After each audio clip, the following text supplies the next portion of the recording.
Beyond the Gates Wine, our extravaganza on JLJ Media in three, two, two. Oh my God! Like totally. Beyond the Gates We are, oh, that's me, my voice. We are here. Seriously, I am queer, but we are here and we're happy to be here for you today. We're taking two shows and putting them together like scissoring. All right, Beyond the Gates is an after show.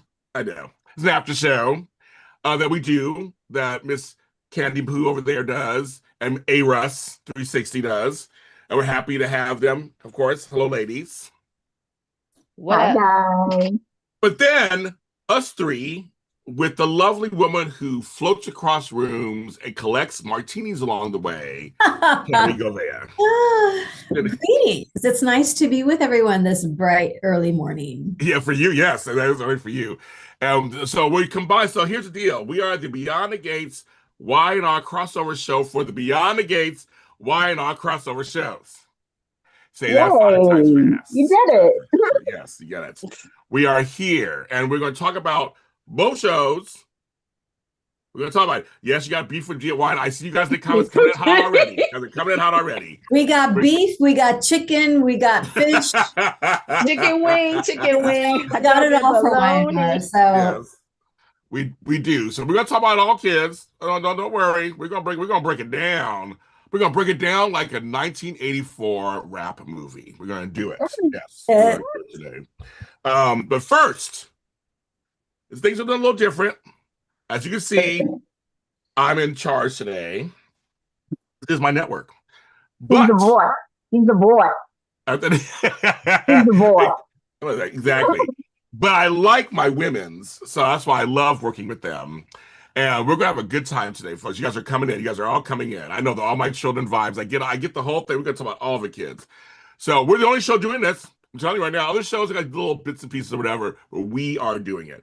So first, we'll do the church announcements, and then we're gonna find out how Amanda and Candice got us in the gates, because Amanda's really good at that, especially. She's my kind of girl. She finds all kinds of ways to get into the gates. So Candice is kind of a prude, but Amanda's my kind of woman. We work it out how we can. Really? Oh, yes, I watch your show. She makes me do the dirty work. Exactly. I watch the show. I know which one does the extra to get in sometimes. The extra mile with them gates. But anyways, we're gonna do that. I'm gonna tell you. So folks, it's a little crazy. I know James sticking around, a holy Batman. I know, this is crazy. Yeah, I'm using the voice of God on the show, but now God's here. I'm here. Grant all your wishes. Okay, so you're not going to remember all this, and I totally get it. It's fine. Like, I tell you what's going on, and the whole thing is make sure you watch and follow JLJ Media for all updates. So, today we're just doing this. No bowl today, no GH. Got that? Got it. Tomorrow night, instead of Tuesday, because I'm busy, tomorrow night, Frank and I will be doing the GH Mini Spotlight. Prime time special, of course. 7 p.m. Pacific, 10 Eastern. The show is good, y'all. We got a lot. We got good. I mean, it ended with Tracy and Willow going in the water, but Tracy didn't go in the water. Willow went in the water. I can't wait. It's going to be just delicious. So we can talk about that. Then somehow next weekend, it's Father's Day. So I'm a father and a grandfather, and so I'm going to make my children be nice to me. So I will not be here next Sunday. Frank Moran has a daughter, and he will not be here next Sunday. So there'll be no shows next Sunday. Don't look for us. Celebrate a man in your life. I don't know. If you don't have a father, celebrate a man in your life. That's what I'm going to do. So stay tuned after that to when we'll bring these shows to you maybe during the week. Because also, I was brought to my attention by everybody in my group over the last few weeks. The following weekend is July 4th. Now, for me, I don't do any, the 4th falls on a Saturday. So I'm not doing anything Sunday. So I'm going to talk to the ladies and the gentlemen and see after the shows are over, and we'll see. So you'll have to, it's like a cliffhanger. You have to see what happens then. So you got 2 weeks to worry about what happens, 2 weeks after that. So anyway, the point is, next weekend will look for us. But during the week, I mean, come on, you never know. But we appreciate all of your patronage because we know you have other shows you can watch. You always come back to us. Also, I can't tell you Dish and Day's schedule, but I believe they're on today. And that's of course. They're not on today? They're off today. They're not on today due to scheduling situations. But follow them on their YouTube channel as well as their social media to find out when the next Dish and Days returns. Which they cover Peacock's award-winning #1 hit soap opera, Days of Our Lives. All right. Also, this is a Soap Sunday. Make sure you watch my amazing interview with Mark Forget. It's already getting great numbers. He played Pascal on General Hospital. Yes, everybody's like, that's not his real accent. It's even bigger and better than that. He really revealed some stuff on the show. We had a great conversation. That's on GH Dirty Deeds, out now. So watch that.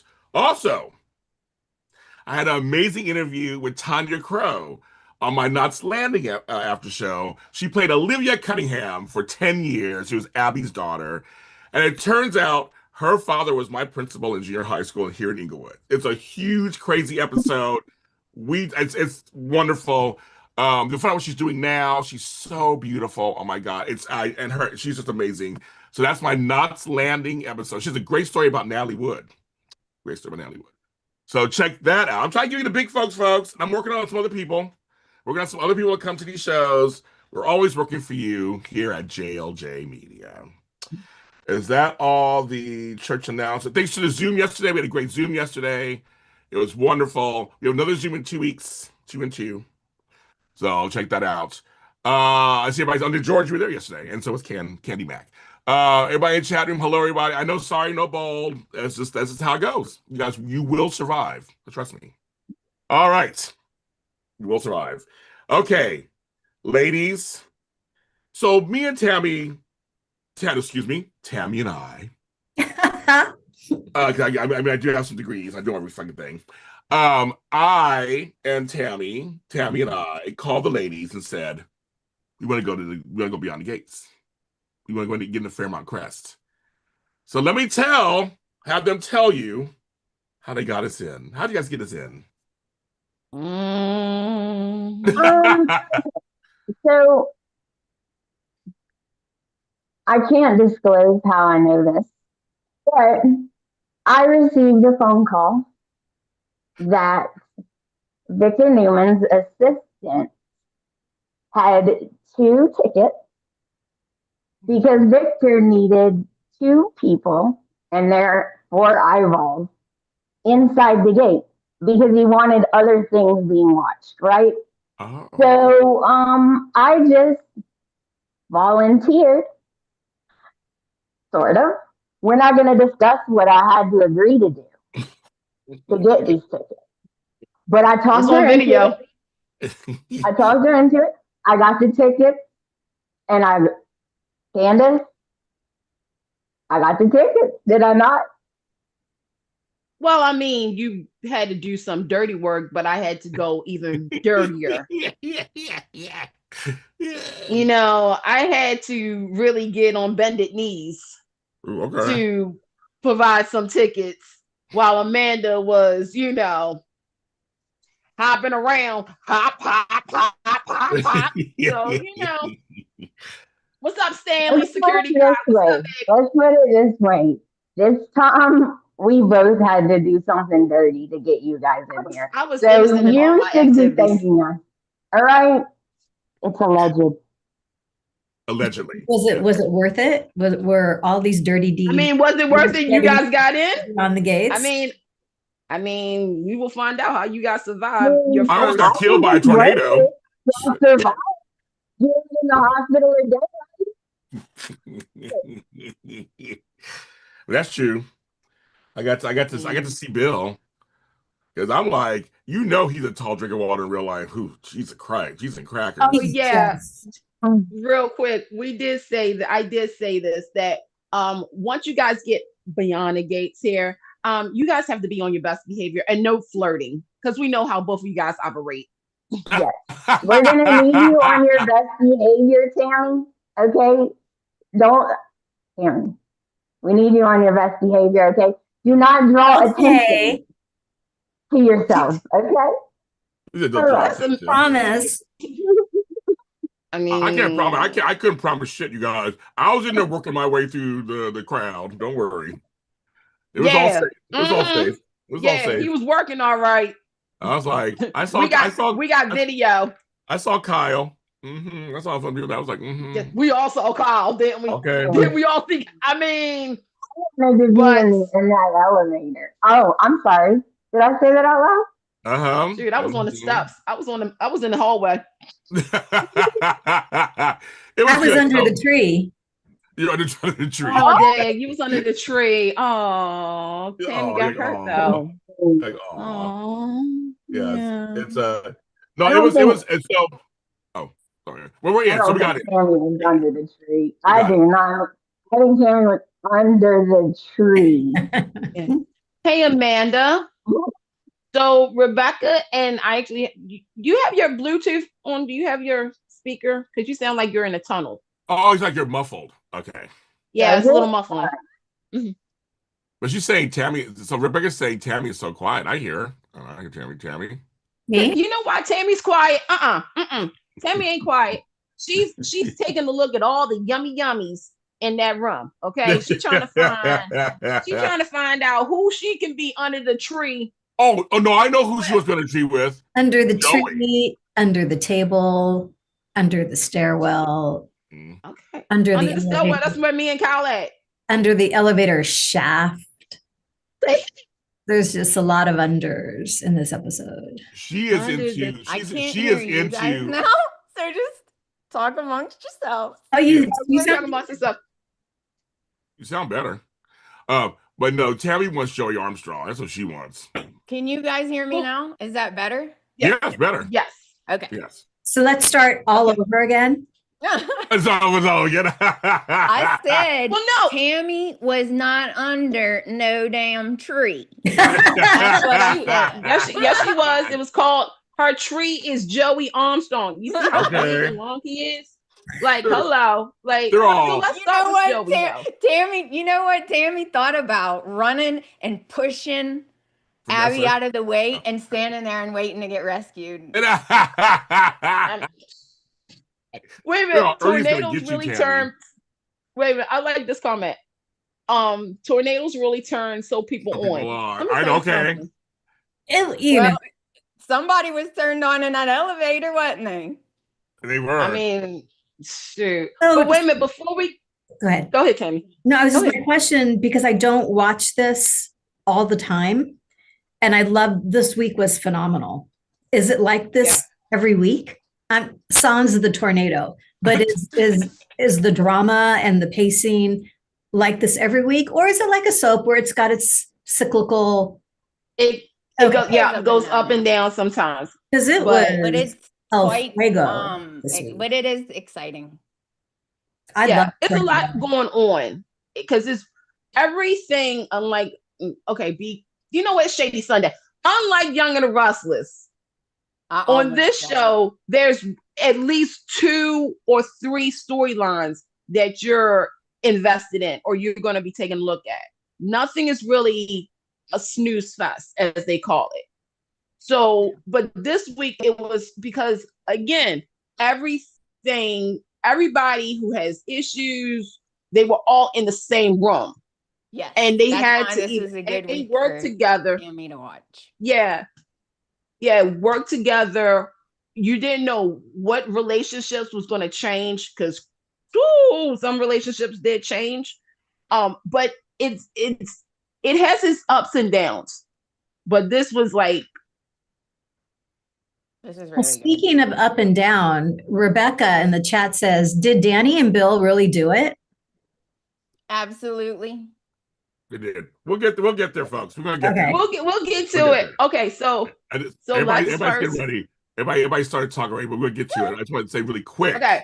Before the tornado, we did have the reveal of the Impaler. Okay. Now this storyline has been going on for a while. We didn't know who was behind all this, and unfortunately, this was the umbrella storyline that took away my dirt Oh, in the arms of the angels, baby. We miss you, Derek. Okay, so Derek is dead and everything. This also told us about Grayson allegedly having to do what he had to do because his mama was sick, okay, which involved Ashley. His mama is sick. I need to see proof. I saw this. So there's a binder. This binder? Oh yeah, we have props on the show, Tam. This binder? He gave her a whole binder with all the mom's info in case he died. Nothing is in it. I lost my kids. But anyway, so we've been waiting to see who this person was.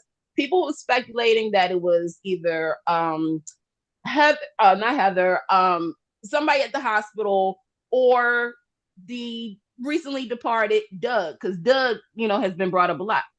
We found out on Monday that it was dun, dun, dun, Joey's sister Heather, played by Ashley Jones. Or is she the Impaler? Because some people are saying she's covering up. So she appeared to, be connected to this whole criminal operation. And Joey had canceled his meeting because he thought it was somebody else. But we got this whole backstory about how Heather really is obsessed with money, how she feels about certain things. And then Joey admitted that the Impaler to Vanessa offered a partnership.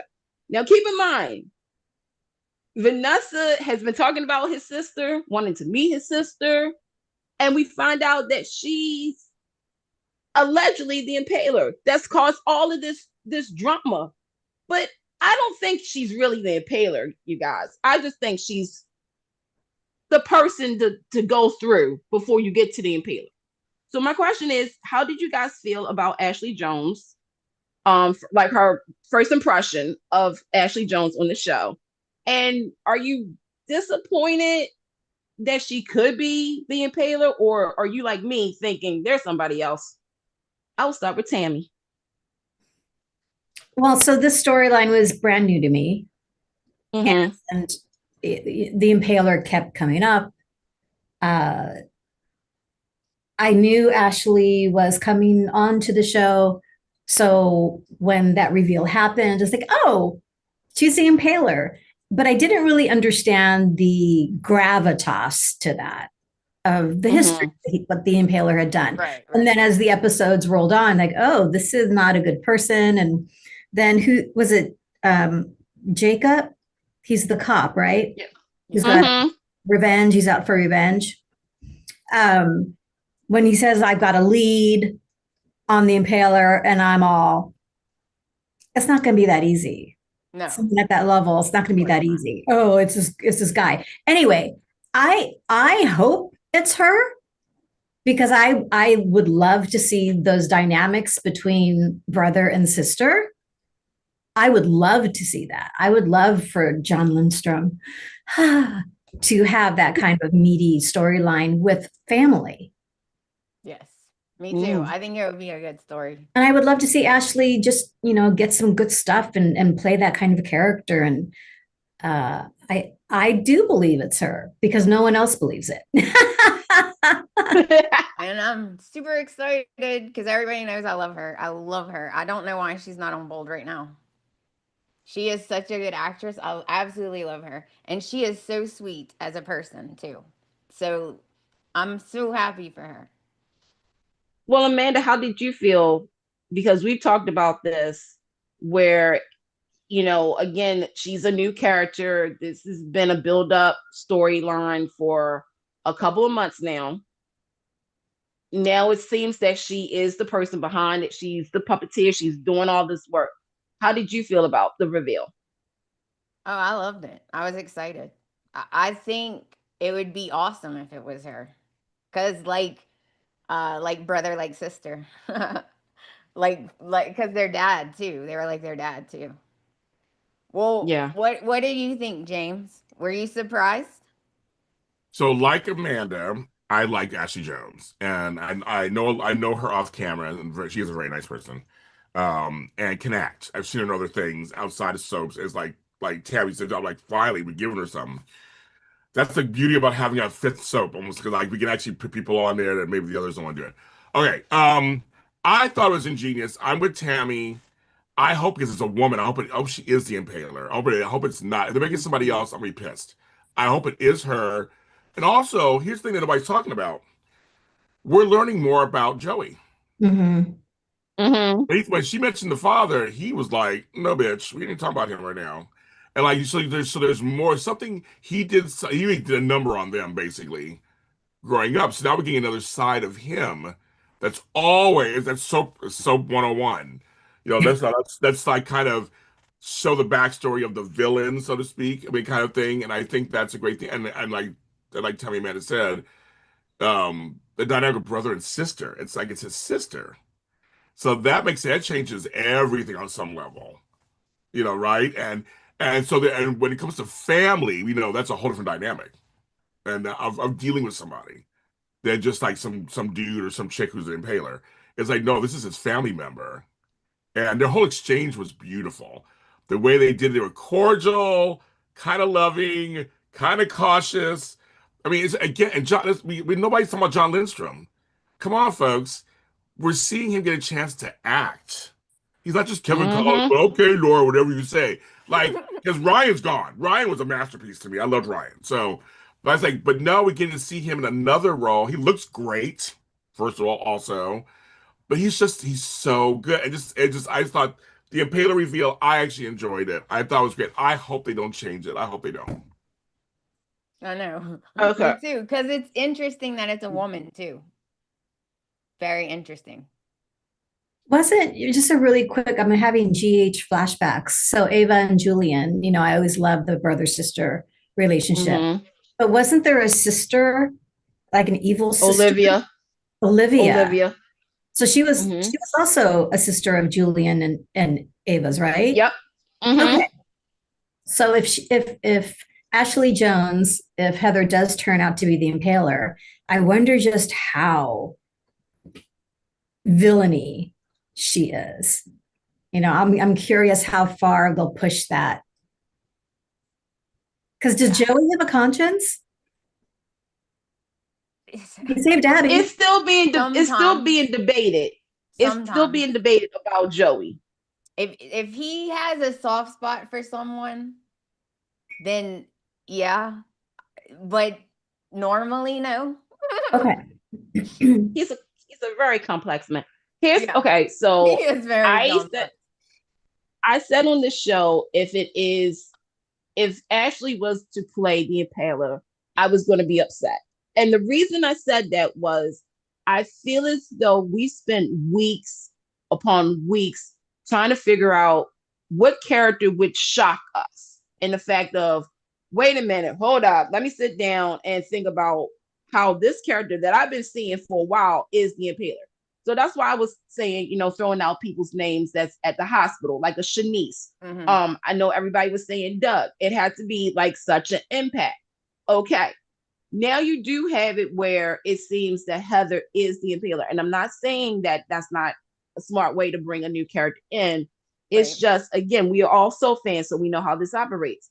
Is that you built so much story around this character who, when the reveal happens, it's supposed to be like, but I felt as though like, okay, you have her with the story of how she got entwined with all this, their father, Joey, we're getting, like you said, we are getting backstory. It is reminding me a little bit of Sonny Carruthers and all the villains from the past that we had a little backstory as to how they got to this point.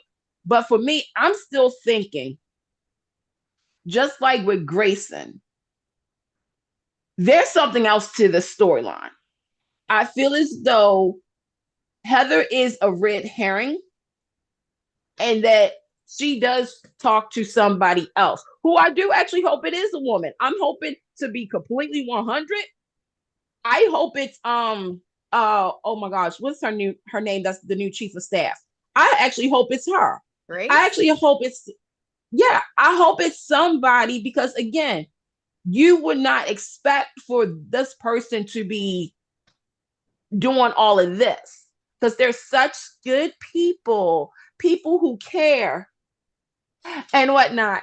And then all of a sudden it's like, wait a minute, time out. Okay. But I am interested in the Joey and Heather relationship. I do feel as though there's something else there too. And not for nothing, they got chemistry. I'm going to completely disagree with you, Candice. Actually, I actually respectfully disagree. I know. I hope they don't. I hope that is a soap trope where you get one person, they find somebody else. I hope she is the end of the line. And you know what it reminds me of? Proteus on All My Children. It was Vanessa. Yeah. I mean, it was. I kind of like that. I mean, you can add some dynamic. You can build off of her now. So you say, okay, she's the top. She is the impaler, but let's find out who she's working with. That could be exciting. Yeah. Who in Fremont Crest she's working with? That you could build from that direction, not above, but maybe on the sides and below. That's where I kind of see. I hope it's not. Yeah, I can see where you're coming at. There we go. Yeah. And I got that vibe at the end of their conversation when Joey says, "That's it. You're not going to argue with me?" She said, "No.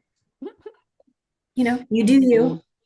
And I thought, it's not that. No, she's working with someone. She's going to get what she wants. It's just not going to be. She asked her brother, "Let's do a deal." He said no. Okay, but she's going to get what she wants. It's just going to be with whoever else she's working with.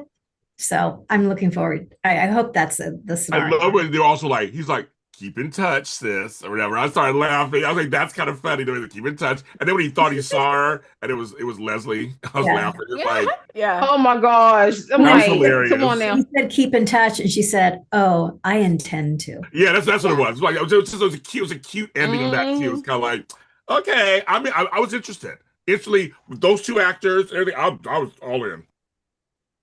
And I mean, and again, for those who don't know, Ashley Jones. Okay, so real quick, Ashley did comment about this. She does believe you will see her back on bold, towards the end of the year. Okay, that's one. We probably are, holiday season. Hello.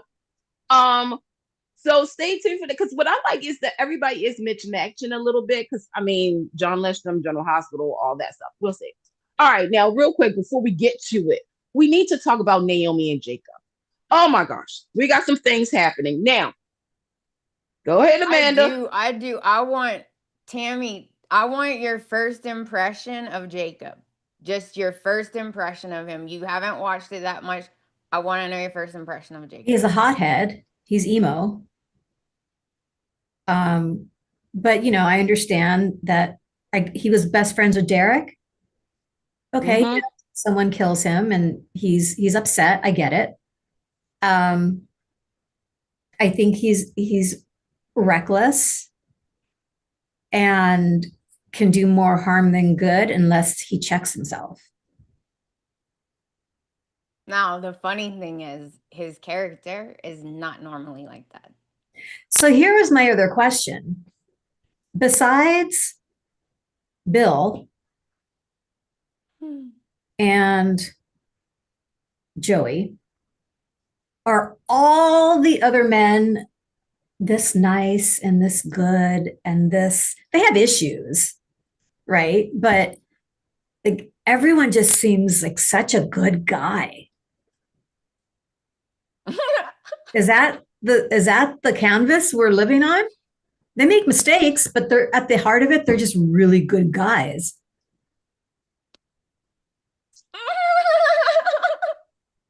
They have different sides to them, depending on who is around them. But there's no villain shadow sides to anyone else. Well, Tomas, oh maybe. yeah. So there's what's Kat's boyfriend's name? Tomas. He slept with her sister, and she. Yeah, but that's different. Oh, not that kind of bad. No, you mean like what kind of bad? Bill and Joey. Kind of bad. Bill and Joey will just destroy for what they want, kind of thing. Okay, you sleep with your girlfriend's sister. I'm not encouraging that, but it happens. Such is life. Oh, Haley. Haley. As far as guys go, like they said in the chat room, you have Marcel, who's the detective, because he's a little shady. Yeah, Because you don't know which way he is. I mean, he literally left his wife for Leslie. I don't care what anybody tells me. I know what I saw. I'm gonna go there and whatever. Then you do. I mean, the guys on the show. Actually, I will say they're so far, they're pretty nice. I mean, they've made mistakes in the romance department. Like Nicole's husband had an affair Ted. with Leslie and then had a baby who's now grown and showed back up. That's Eva, the one that got hurt in the steam room. Yeah, so like they've made mistakes. I would say Haley and her cousin are villains. Yeah, I love. We're skipping ahead, but yeah. Well, I'm bringing up Naomi and Jacob because since we've been doing the show, a lot of people have been kind of just like, okay, Naomi and Jacob, they're not like the most dominant couple on the show. Naomi is, lying. She's covering up things because she is sick. She does have the gene. She did witness her father and her best friend Haley when they were, indisposed. She had to be a protector. She took on that role as family protector in a sense. She didn't tell Jacob some of these things. She holds a lot of stuff in. In other words, Tammy, she's a big liar pants. A liar, pants on fire, and never tells anyone the truth, but gets in everyone else's business. And the thing is, I love Naomi. Right. I love her. The scenes with her and Ashley. I've watched the show before, and the scenes between those two. I can't stand Ashley. I cannot stand her. But I like Naomi's vibe. So you're telling me that the vibe she's giving me, it's all lies? I can't trust her? No, you can't. She lies to her husband. She lied to her whole family. Not lying to her family or her. The whole family went through this testing, and they were all honest with each other of who has the BRCA and the BRCA gene and who doesn't. She has it, but lied to everyone, including her husband, and said she doesn't have it. That's not a liar pants on fire?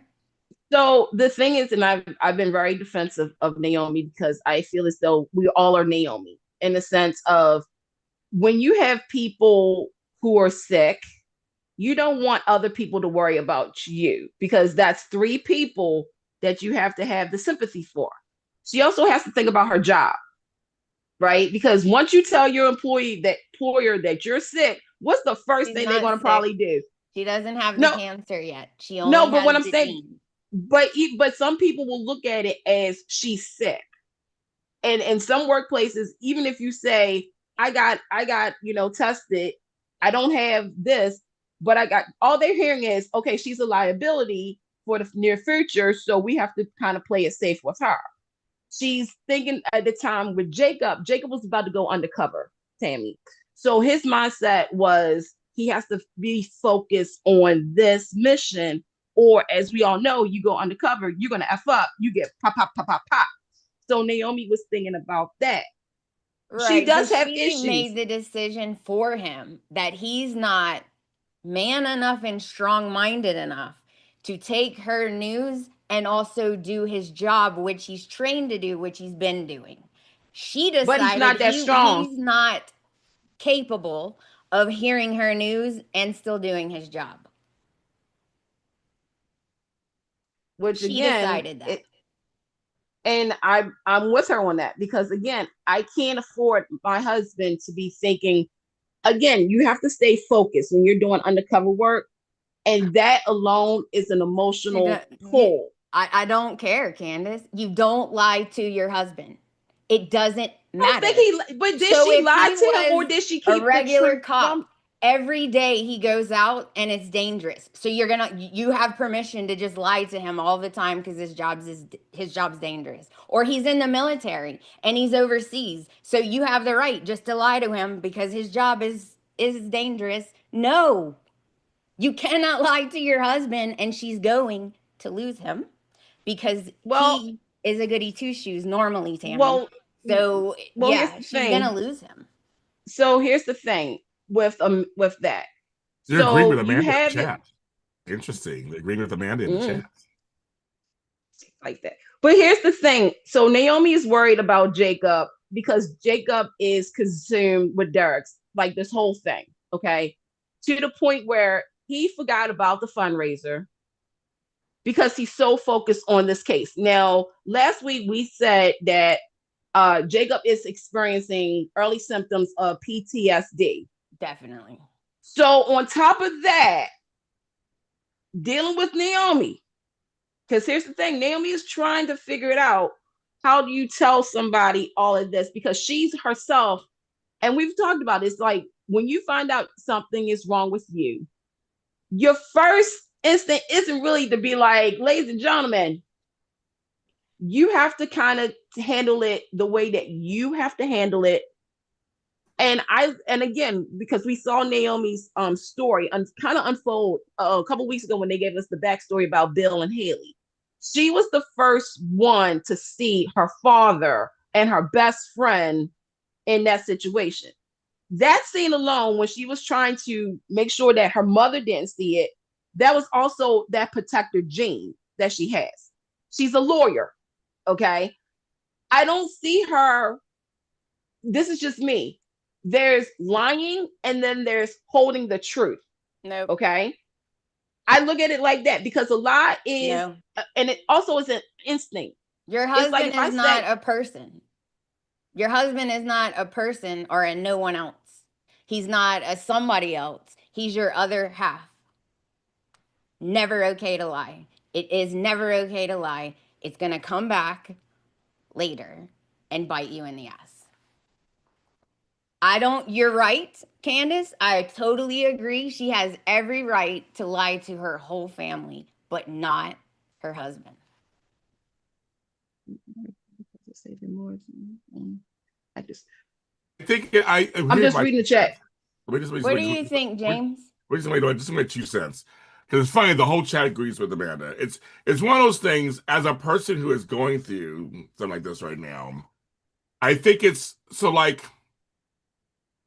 when you first find out something and you're trying to deal with it, you may take a second to deal with it. I might say a second. It could be a few hours a day or whatever. But at some point, if you have a husband or a spouse or a partner, I feel like you can't keep that behind. You can't. I don't care if it's omission or whatever. You have to tell them. You just have to. And I feel like that. I just have my mom, my brother, and I tell them first everything, and then I tell my kids after that. But I'm like, I just feel like even if you're scared, that's your whole point. Either you have a partner to lean on, hopefully, unless that partner shows you can't lean on them, then you don't tell them anything. But if you have a partner, we don't know anybody more about them than we know. But I feel like I'm kind of with the man on it. It's like you have. I mean, omissions are still. That's in the lie. It's a cousin to lying. It's in the lying family. It's kind of like little white lies. They're still lies, but they're not always as hurtful as a big giant lie. So there's something. It's there. Yeah, there's you're scared, you're nervous, all those things. But I don't have a partner. I would love to hope that I could go to my partner and say, okay, I'm scared, I'm nervous. Here's what's going on. I'm not keeping it a secret. That's what I would hope. That's my only 2 cents. And it's worse now because he's having issues. It would have been better just to tell him a long time ago. Now you got to tell him when he's having his own issues, which made everything worse now. So Naomi, she's keeping because you also know that from her dad. You also know that when time passes, it always makes it worse. It does. It's harder. And that part is true. That's just part that's true. Whether your intentions, the road to heaven or hell was paved with good intentions. That's the truth. And if time keeps going on, the longer it goes on, it just in our human brains, it intensifies. Like you knew. I always think of Mrs. Doubtfire the whole time. I always think of that whole thing. That's the first question. They're gonna say, "How long have you known?" Exactly. That's the first question they're gonna ask you. Wait, did you just find out? How long have you known?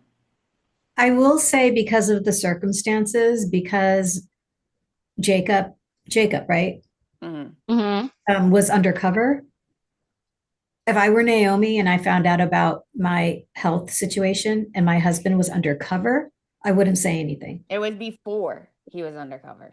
She found out before he went undercover. It was around the same time, because that's when Marcel and them was about to tell him to go and do it.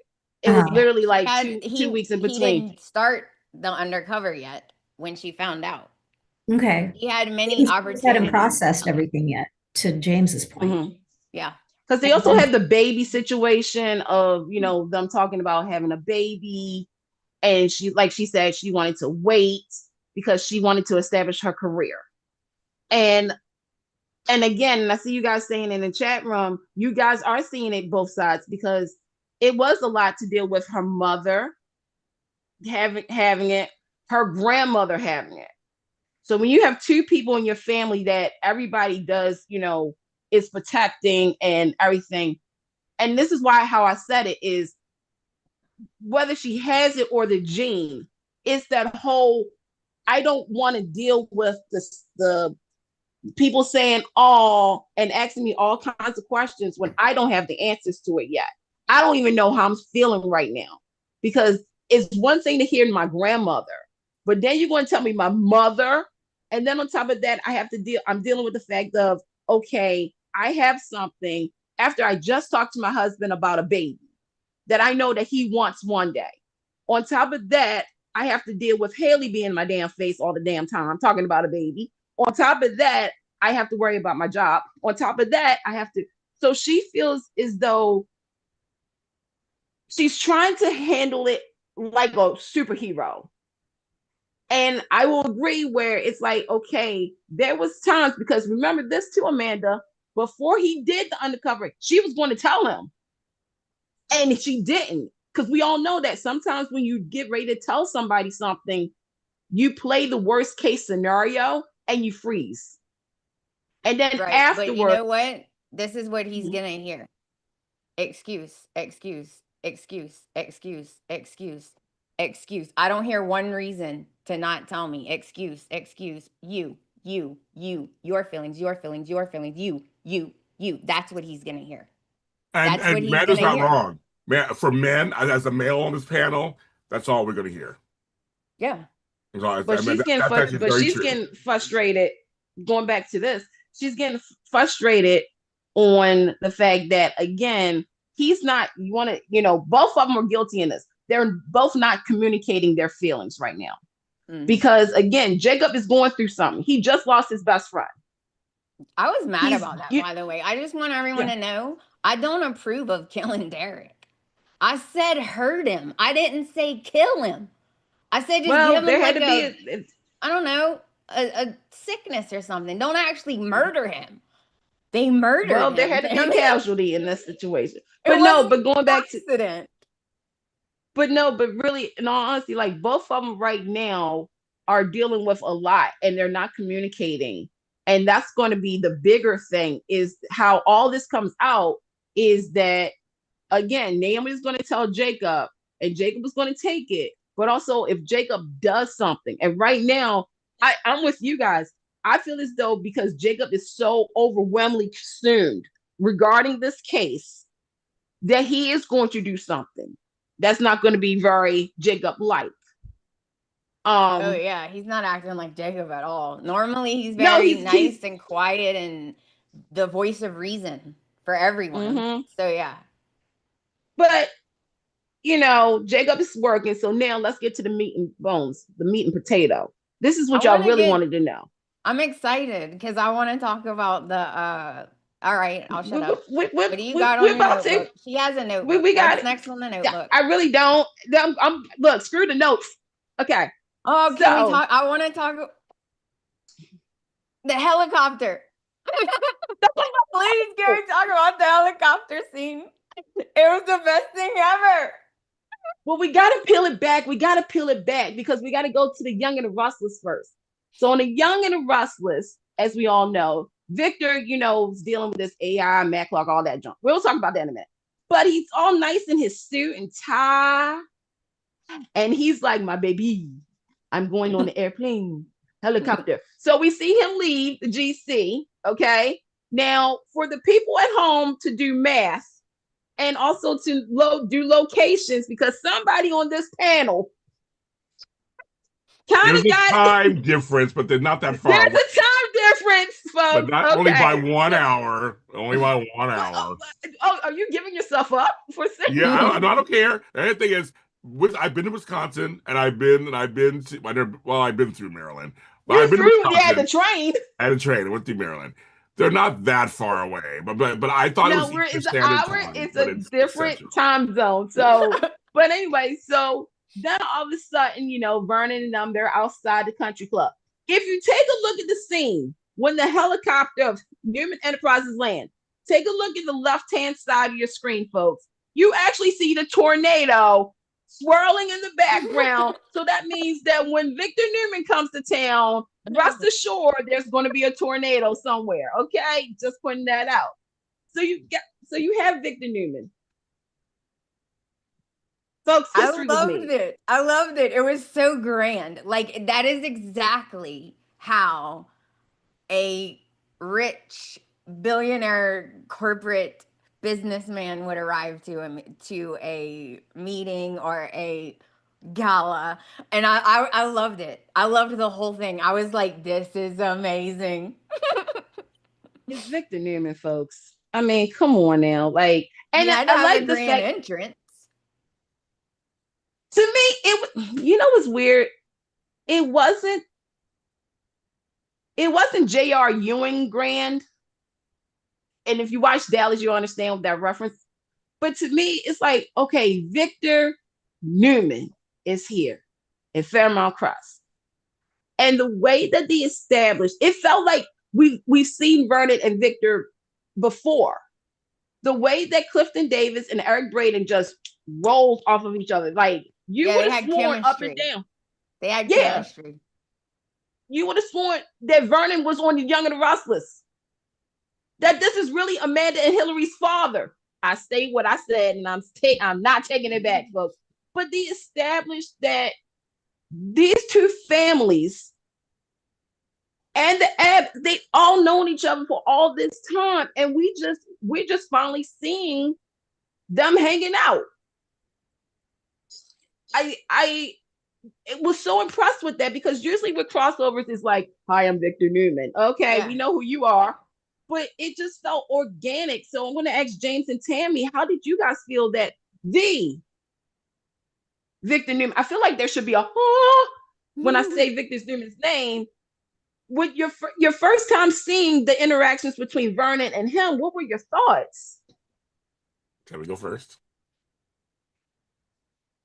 It was so seamless and so established, their backstory, their history. It made complete sense to me.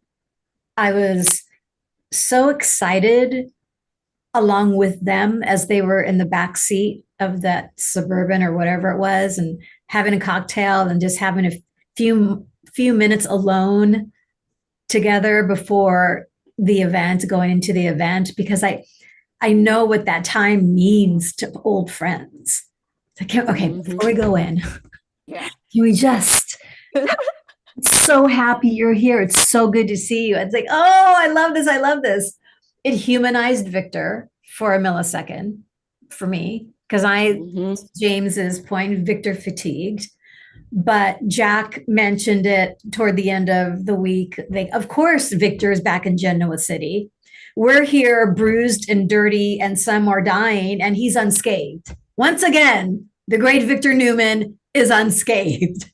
Right. I was laughing out loud. That was awesome. Yeah. So I'm going to a direction. It was very smart of CBS and the NAACP and Procter & Gamble and the William J. Bell Company and Sony. Yep. And both shows to make the first connection Victor Newman / the direction I'm going to every Black person in this audience, to every Black person watching or listening, because we do have great shows listening, to Candice Mack, who's also Black, I think. What?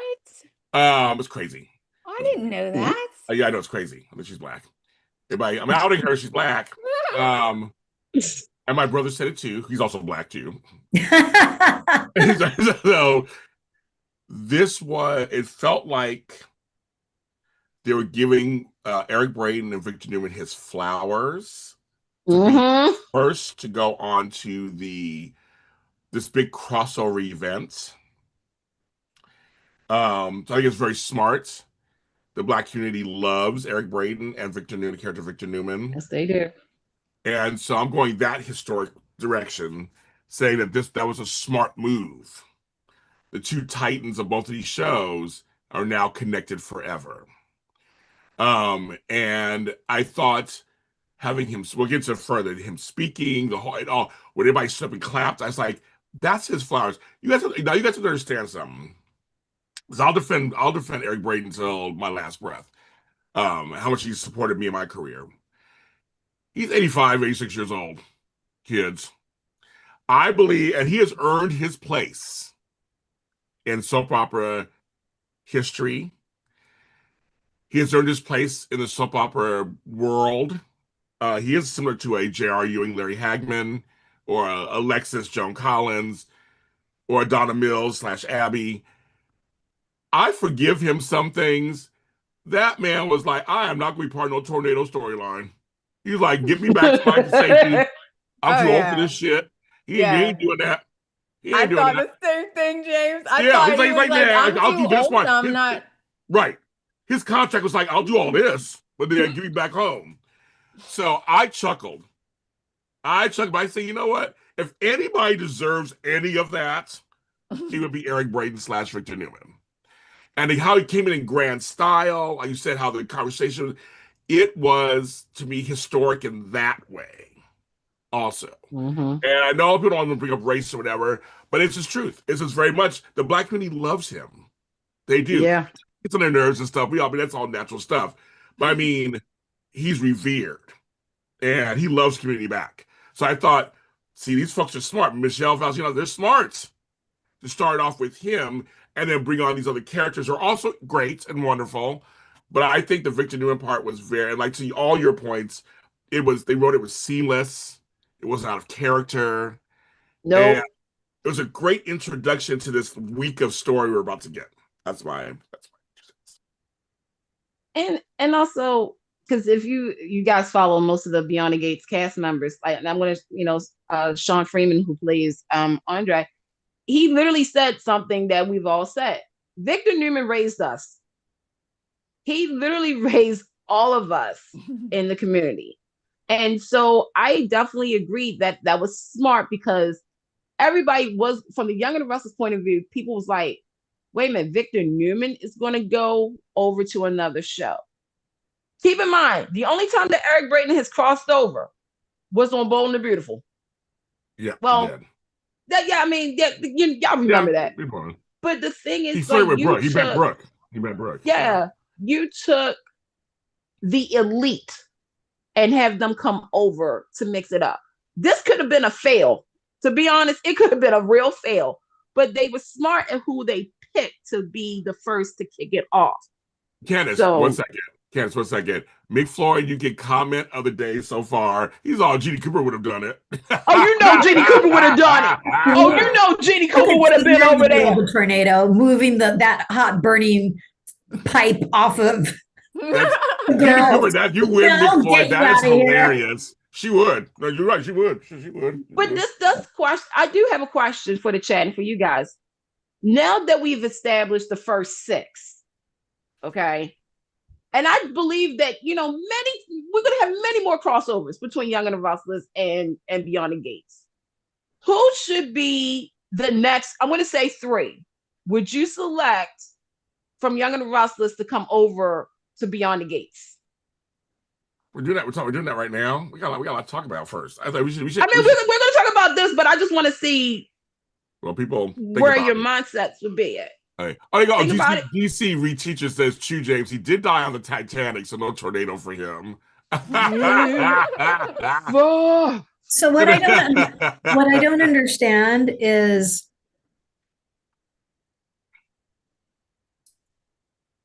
Jack and Diane are all lovey-dovey. Thank you. Are all lovey-dovey. I text Candice and said, "Wait a minute. I thought Diane was missing." Yeah, that was Not just missing, but they're not lovey-dovey. They're not together. So how is that explained? They're not. On the Young and Restless world, Diane is still missing since May. Jack is still Jack. But on Beyond the Gates, and here's the thing. So Beyond the Gates tapes 4 months in advance. Young and Restless is 2.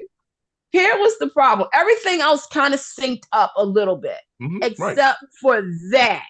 Yes. Right. Because it's like, again, on Young and Restless, girlfriend ain't nowhere to be found. They're messed up. I don't know who these pod people were that I saw, but, and I can't, and the thing is that with a crossover, things that happen on one show should also reflect on the other show. That's where I was confused. And even someone said, "Oh, I'm sorry Nikki couldn't be here."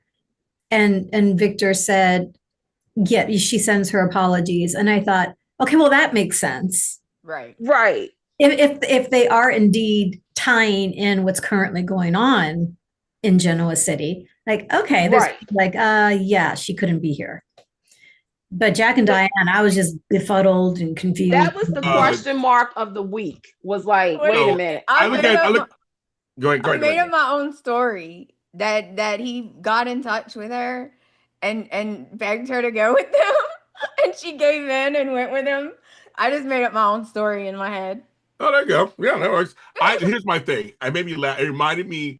So when on Dallas, when they undid that season and Bobby was alive, season 5, they never explained it on that set. He was still dead.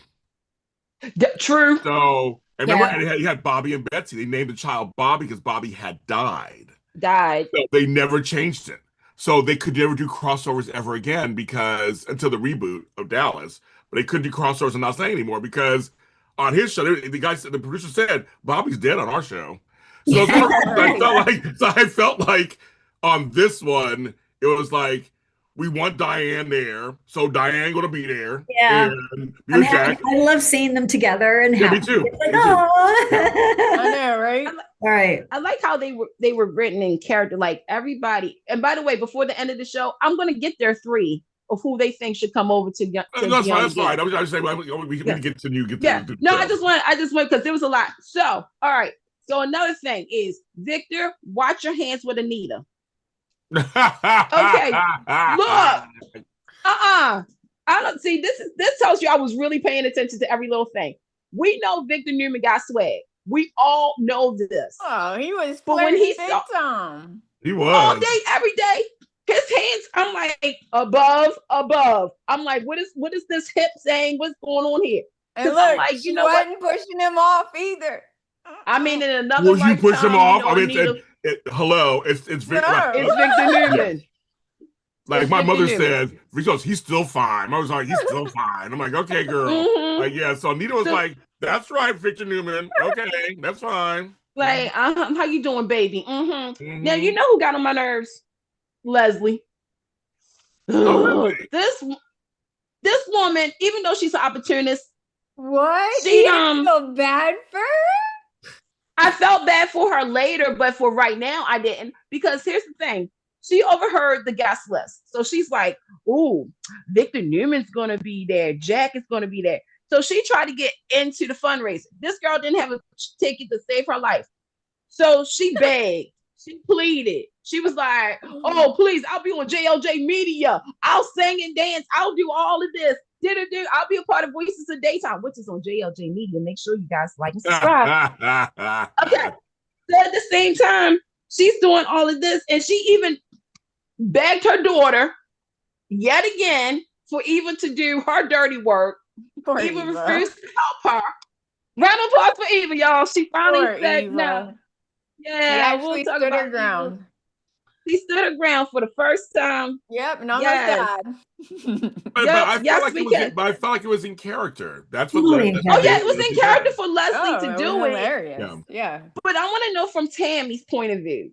Tammy, what is your take about Leslie and her begging and pleading, saying I'll be good for goodness I sake? feel Oh, I she feel also the donated. same way about Leslie the way Anita feels about Leslie. There you go. There you go. I just have I feel the same way when Nicole grabbed that walkie-talkie and said, will you give Yeah. the damn walkie-talkie back to an adult? Yeah. That's how I feel about Leslie. That's exactly It's not how about you. It's not about you. It's not about you. So yeah, that's how I feel. Oh, everything. I love the character. I love the Yeah, character true. because it's just pull the hair out of your head every yeah. single time. And So- her daughter has to go through that constantly. Like All day, every day. like on the daily, she's always doing something.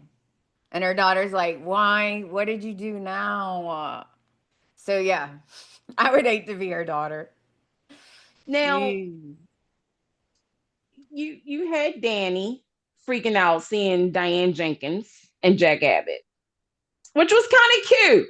That was kind of cute when she said to Andre, "Don't you know what we're doing? We're in the greatness. We're here with Diane." And I think I said this is that for Young and the Restless fans who've been for months, we've been saying how Victor, Devon, and all of them, the way they come off on that show is so out of character a little bit. Sometimes they forget about the history of these characters. And I said, if you watch Beyond the Gates, because some of their writers are from Young and the Restless, they were on Young and the Restless, so they know how to write these characters in character. To me, when I watch Jack and Diane in the interactions with Danny, I forgot Diane was important. Like she wasn't so, I don't know the word I use sometimes, but I was like, give Diane Jenkins her flowers. Yes.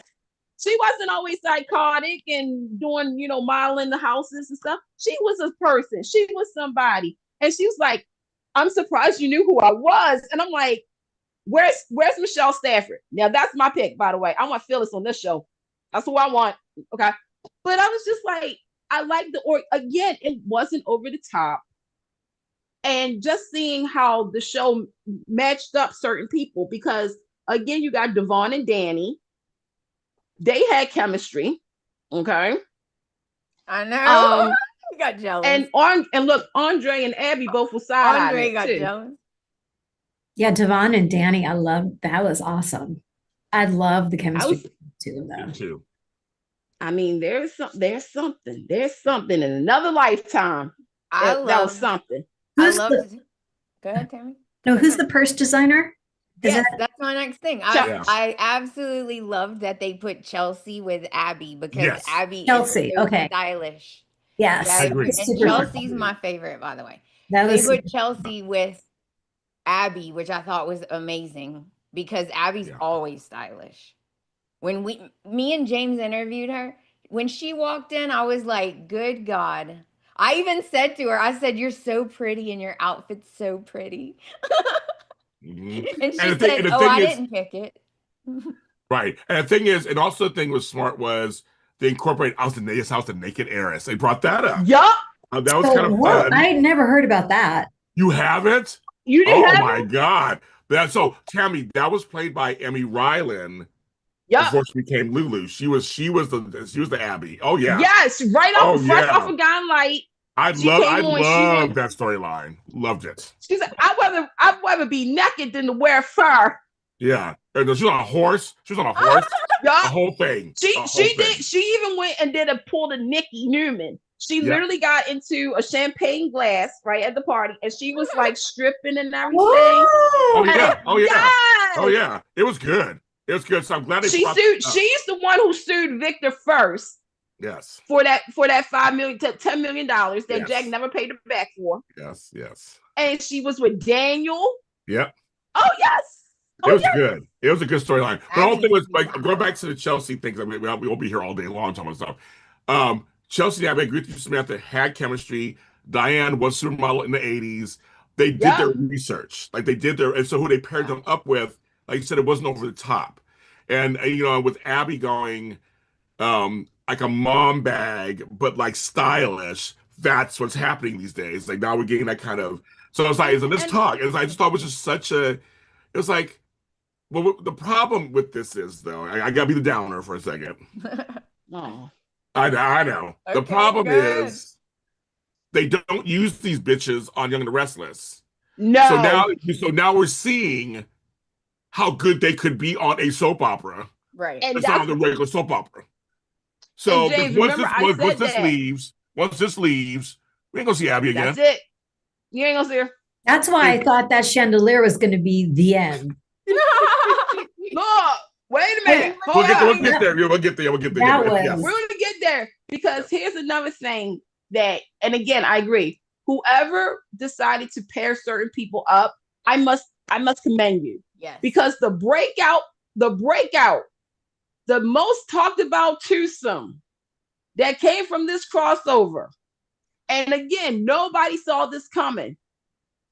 Kyle Abbott And and Haley. The And Viper. the two-faced Viper. Okay. Hold on. Let me. When Haley said, "Let me take these rings off real quick," Look, that girl looked around. She said, she did. Next, she sure did. And he looked good though too. For some reason, he looked really good for some reason over We've seen Kyle Abbott every Kyle, single I day don't on Young and the know. Restless. I just don't. I don't know why would I hate him. there. He was Michael. If you're listening or watching the show, I love first you, and Michael. foremost, come Yes. on the show. Come Yeah, on we to love you, either Michael. or. You're We'll great. talk about it. Okay.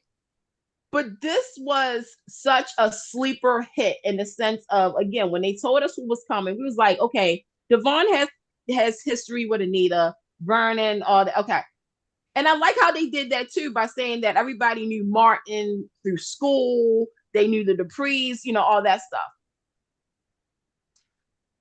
I'm going to get emotional because this was the first time that I actually was pulling for Haley. I was pulling for Haley, y'all. I was like, get it, go. Because again, the chemistry between these two, and keep in mind, 2 separate shows, 2 different actors, but they had so much in common. When she was asking about Claire, she said, so you mean to tell me you was in love with somebody how did the whole family forgive her for poisoning them? And I'm thinking to myself, I was like, girl, you're poisoning your husband. She's doing research. She probably got her phone recording. How did that go? Can you say how did that happen? Leslie did the same thing with Diane. So how did you get the whole family to forgive you after your death? Oh, right. You take notes. And then Diane said, well, I asked for forgiveness and worked really hard. And she went, oh. Yeah. She was like, ew. Like, oh. She's like, oh, so you did that. Yeah. Like you actually did that? Oh. Okay. I mean, that's funny. I'm going to be honest. That was for the first time on social media because, Beyond the Gates took some hits in the last couple of weeks about how the show and everything. But the fact that everybody was team Kyle and Haley to the point they got a mush name now, to the point where Candice is saying, no, like, it's good when you get a mush name. What's their mush name? Was it Callie? Something. I forgot what it is. I'll post it in the chat. Oh, Callie. That's a good one. Yeah. Oh, yeah, that works. Okay. To the point, folks, where everybody is saying they're hoping that there was a missing scene between Haley and Kyle, that they had sex. So that way Haley could be pregnant with Kyle's baby and try to pass it off his bills. And then that character could come over to the Young and the Restless with a real Abbott baby. Now Danny's going to end up getting pregnant. Oh. Ooh. Oh. That would rock the whole. I can't. Tammy, you just blew my mind right now. Because that would completely rock the whole show. Like everyone would be go insane, actually. Talk about tornadoes. I mean, the thing is that we still don't know, because this is okay. So this is crazy. So during the tornadoes, like we said, everybody was going to be synced up. Obviously, you did have, and I mean, we do have to kind of get on. I mean, besides Kyle and Haley, we could spend all day talking about that chemistry. Right, Seriously, right. I did last thing. I did really like the Abby, because when you said Abby, I asked you, how the hell are they going to incorporate Abby? And you were remember, like, I said it had to be something regarding the social media, because that's the only thing. Because you have to kind of think about when they do these crossovers, certain traits, characteristics that they have with other people on this show. Yeah, and I agree. They did a good job. Yeah, they did a good job. Tami is also aboard with Kyle and Haley, by the way. Thank you. I'm just putting it out there, Tami. I know you probably, I mean, they were hot, don't you think? We just want to hear it again, that you think that Kyle Abbott and Haley. There you go. She's begging for more, folks. She wants it. She wants it. No, Jeremy, we don't want that. What, Jeremy? What if Danny and Haley end up pregnant at the same time? Then we're gonna have a baby swap story. Y'all think? Look, this is the sad part. And James will understand this. When you're a writer and when certain ideas are like that, you try to like shake it up to make it something different. But then, just like now, you saying two people, we all know what's going to happen. Haley's going to steal that baby. Danny's going to be like, or anything like that. Now, I could keep my mouth shut on that. So, okay. So, while you got Eva and Kat. Here we go. What the hell is happened there, man? Eva, I know. Kat can't stand each other, Tami. Yeah, I know. I've seen episodes like when Kat first finds out about her, and just the animosity between the two of them. But I'm kudos. Let me see. Where is she? Colby Melvin. Yeah, Colby Nixon. Yep. I take my hat off to her, because the character of Kat is so narcissistic and self-centered. Like, I cannot fathom how someone could be like her. Like, how you could just be so insecure, like crazy. And your stepsister is dying in front of you, coughing up blood, and you're still like, just get me the hell out of here. Will someone just please rescue me? And then when they show the scenes, I don't want to be a match. I'm like, what is happening? Yeah. I think it's not all her fault. They raised her to be like that. They raised her to be a princess, because they wanted another child and they couldn't have one, so they had to do IVF and go through all this stuff. So she's like a miracle baby, and they have treated her as such. Like, she's on a pedestal. She gets everything she wants. She's daddy's little girl. So some of it is their fault too, because they always allow her actions. They allow her to be that way. They made her that way, honestly. So that's a little bit of why. But yeah, she is very selfish, and she hates James. I mean, she has some good points though of why she hates. But James, what do you think? Kat versus Eva. I don't really have anything to say. I mean, it's a standard. Yeah, I have a sister from an affair story for me, so I don't really have much to say about them. But but the scenes were good. The scenes and the production value. Let's mention that for a second. Well, actually, let's go back to just real quick. The tornado, we haven't talked about that part yet. And this is actually just overarches everything. The tomato. The production value for that tomato was I've never seen a Right. tomato like that. Yes. I've never seen a tomato that big. Me either. In my life. Killing tomatoes. Yes, I know. I said Pets. tornado. Okay, kids. Okay, the tornado, as everyone said earlier, reminds us of All My Children. Yep. Of that with a great production right into. I didn't expect this whole big production. The way they shot it, everybody's phones. It was a blue haze in there, so you kind of see people. You know, everybody black, so you guys make sure you can see them in the dark. Tammy always knows how I'm like, I can't see myself. I'm always seeing videos in the dark. Okay, that's be lit a certain way. They did that. The chaos, just the production value where everybody was the sound. Hear the tornado. It was freaky. Yes, where they were stuck. So where Eva and Kat were stuck. I thought it looked very claustrophobic, very hazy. That steam was coming out. When you start covering up blood, because remember there was a cliffhanger that day. It was Martin's under the thing, not moving. She's coughing up blood. It was like what? And then Abby at the end with the oh my god, and then it went down. So that was a good cliffhanger day, folks. But I would give shout out to the production. Yeah. So I will say those scenes with Kat and her, to me, they were natural. The sisters had odd scenes, but they each did a great job. That's my 2 cents on that. And I'm going to say this too. So one of the writers, Danielle Page, I want to give her flowers right now. She writes also Wizard of Oz books, like series. So there was a line when they were getting a line because Martin, and shout out to the Martin and Smitty fans out there, because I was with you guys too, is that while the alarm, the alert is going off and everything, Martin is being the very political person. Is everybody single file, everybody line up, please make sure that, everybody goes out at once and everything.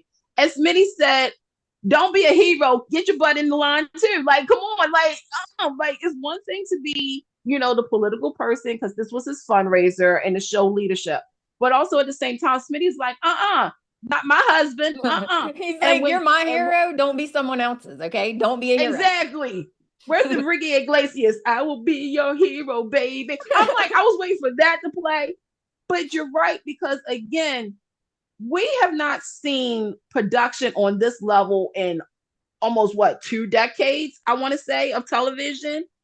And that goes, and again, with obviously COVID, before we used to have parties with more than 10 people. I think the closest is like when Bold does their overseas thing. And they bring like a bunch of the cast, and then they have like a whole production over there. I think that's like the closest to it that I can think of.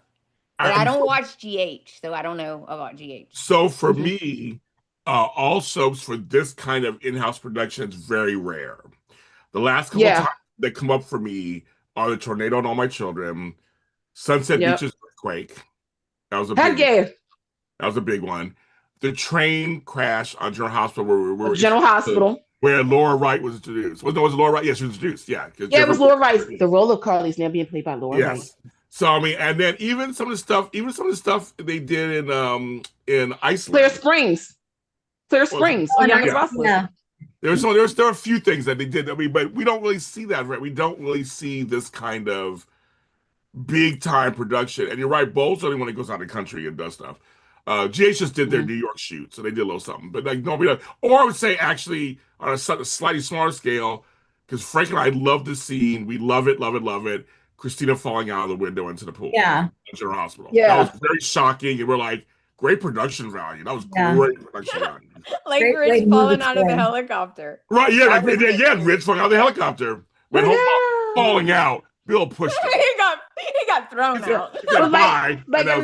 Everybody's saying it's like, so Peter Bergman and Daphne, and I actually said this too, it was very movie-like.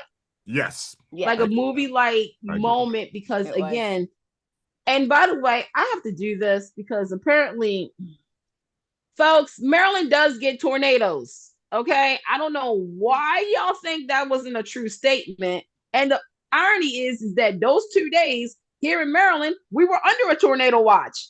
So it was like looking outside, it's all crazy out there. And I'm like, oh my gosh, I'm in Fairmount Plus. Did you run to the closet for your strapless gown? So in case the tornado lands, you're bejeweled and bedecked. Right. Oh my God. I may or may not have a black dress ready for me to like get into. Speaking of Tammy, where I was at. That dress that Nicole had on. Stop. Just stop. Yeah. I kept thinking, every time she was like moving around and bending down, she kept bending down over Mark. I was like, wow, she's like barely in that dress. And she's doing all kinds of moves too. Yep. I was like, they got her taped in there good, huh? Besides production, I want to give a shout out to Jaleesa Featherstone and the wardrobe team over there, because they had it right. People's body types and everything. Like you said, there was times I was like, oh, somebody's about to boob out. Yeah, I was like, that dress is just hanging on for dear life. but you know what's amazing is doing a natural situation like a tornado. You have the debris falling everywhere, but you know what was so interesting? Everybody's hair was perfectly coiffed. Like nobody's hair was like everywhere. Everybody had like the little strays was just perfectly coiffed. But they did have a little. Did y'all notice they had a little something on Abby's nose? Little smudge on Abby's nose right here. And wow, a smudge. Yeah, there you go. Because beautiful people. So we definitely wanted to talk about that. But obviously, the chandelier. Okay. I was like, no. It gave me deja vu of Marcy on The Bold and the Beautiful. Y'all remember when she was like, I feel the earth. Like, Again, I know we're going all over the place, but this is the beauty of what the show did, this crossover. You stayed focused on it. There was no turning it off, walking away. Everything held you they grabbed you, right? And they held you tight to the point where, again, if you're not really a Beyond the Gates person, but you're more of a Young and the Restless, you're like, wait a minute, I know they're not about to kill off Abby Newman on this show versus on the Young and the Restless. Right. And imagine Daddy ain't even there no more. Right. Like, and that also pissed me off too. Is that Victor, but again, like you said, it's Victor Newman. You're going to leave your daughter and son-in-law behind. He's like, they'll be fine. It's one thing for Jack and Diane and Kyle. It's one thing, but you're literally leaving your family, which was, okay, it was mentioned on the regular Young and the Restless because they were, concerned. They did hear about the weather. So I will say, they did mention it, so little round of applause for Young and Restless for mentioning it. But nobody else cared about the Abbotts on that show. But anyway, so I need to know in real time, and from James and Tammy first. Well, Tammy, you first. You see Abby, right? This girl, we've seen this girl through the ups and downs and in between, right? You see her saying, don't say that about Colin, my father. I'm going to go ahead and I'm going to check the phone. All of a sudden, you see the chandelier. It cracks. It's coming down. What was your thoughts in that moment? Right when, and then they fade to black. Did you think they were going to do it? What was your first thoughts going into this? First thought was, that's what you get for being on your cell phone. You're not aware of your surroundings, because that chandelier was cracking for a long time. It was. It was one time. They weaved that in for a couple episodes of this thing. Mm-hmm. My second thought, I love the slow motion aspect of it. Again, the production value, the way they decided to do it. She doesn't look up. It's watch out. And then they do just an aerial above her head and the chandelier falling. And I honestly thought, because I'm cynical sometimes, she's dead. They've killed the character of Abby on the show Beyond the Gates. And part of me felt, well, I'm glad there's closure. Because closure. Having something done to Abby means there's a storyline. Right. Yeah. I really thought I did not see anyone, including Joey, coming to her rescue in the last second. That I did not see coming at all. James, real quick, I want to say this. That was a full circle moment. If you think about it, we started the week with Joey, and then we have Joey, who again, Joey was a part of this storyline. Now you got him rescuing Abby Newman, Hamilton. So, James, your thought. You see it in slow-mo. What did you think? Well, I already kind of said it earlier. I said it was a great cliffhanger day. Yeah. They didn't know what was going to happen. So my thought was, if they're smart, they would kill her. But then I said they probably won't, because that would give Devon a story. That'd be crazy. It'd be crazy. I said it would have been smart if they killed her or injured her. Yeah. And then brought her back to Y&R, but they don't want to give Devon a story. Or Abby I thought that, James. I thought they were going to injure her like pretty bad to where now they have a storyline other than their kids kidnapping. Exactly. But nah, they didn't want to do that. And so they didn't. I mean, she's fine. So I'm not that. That's what I was thinking of. I thought it was a good cliffhanger episode. And I thought, okay. Right. But I was just like, we'll see. Let's see what happens. I'm just really curious what will be the actual happening. And they pussied out. So they didn't do it. They didn't do nothing. So she survived. But it is leading to something that could happen later. Exactly. With Joey and I almost said Peter Bergman, Joey and Jack. Right. Yep. And having them pull Jack over and say, you know who you're talking to. Let me tell you what it is. No, you owe me. He said that. Yes, he said so. That's great. That's why so it did, but see, Jack is one of the leads on the show. Of course, storyline. That just makes sense. Right. But poor Devon and Abby, once again, they get a piece of storyline there, but that's it.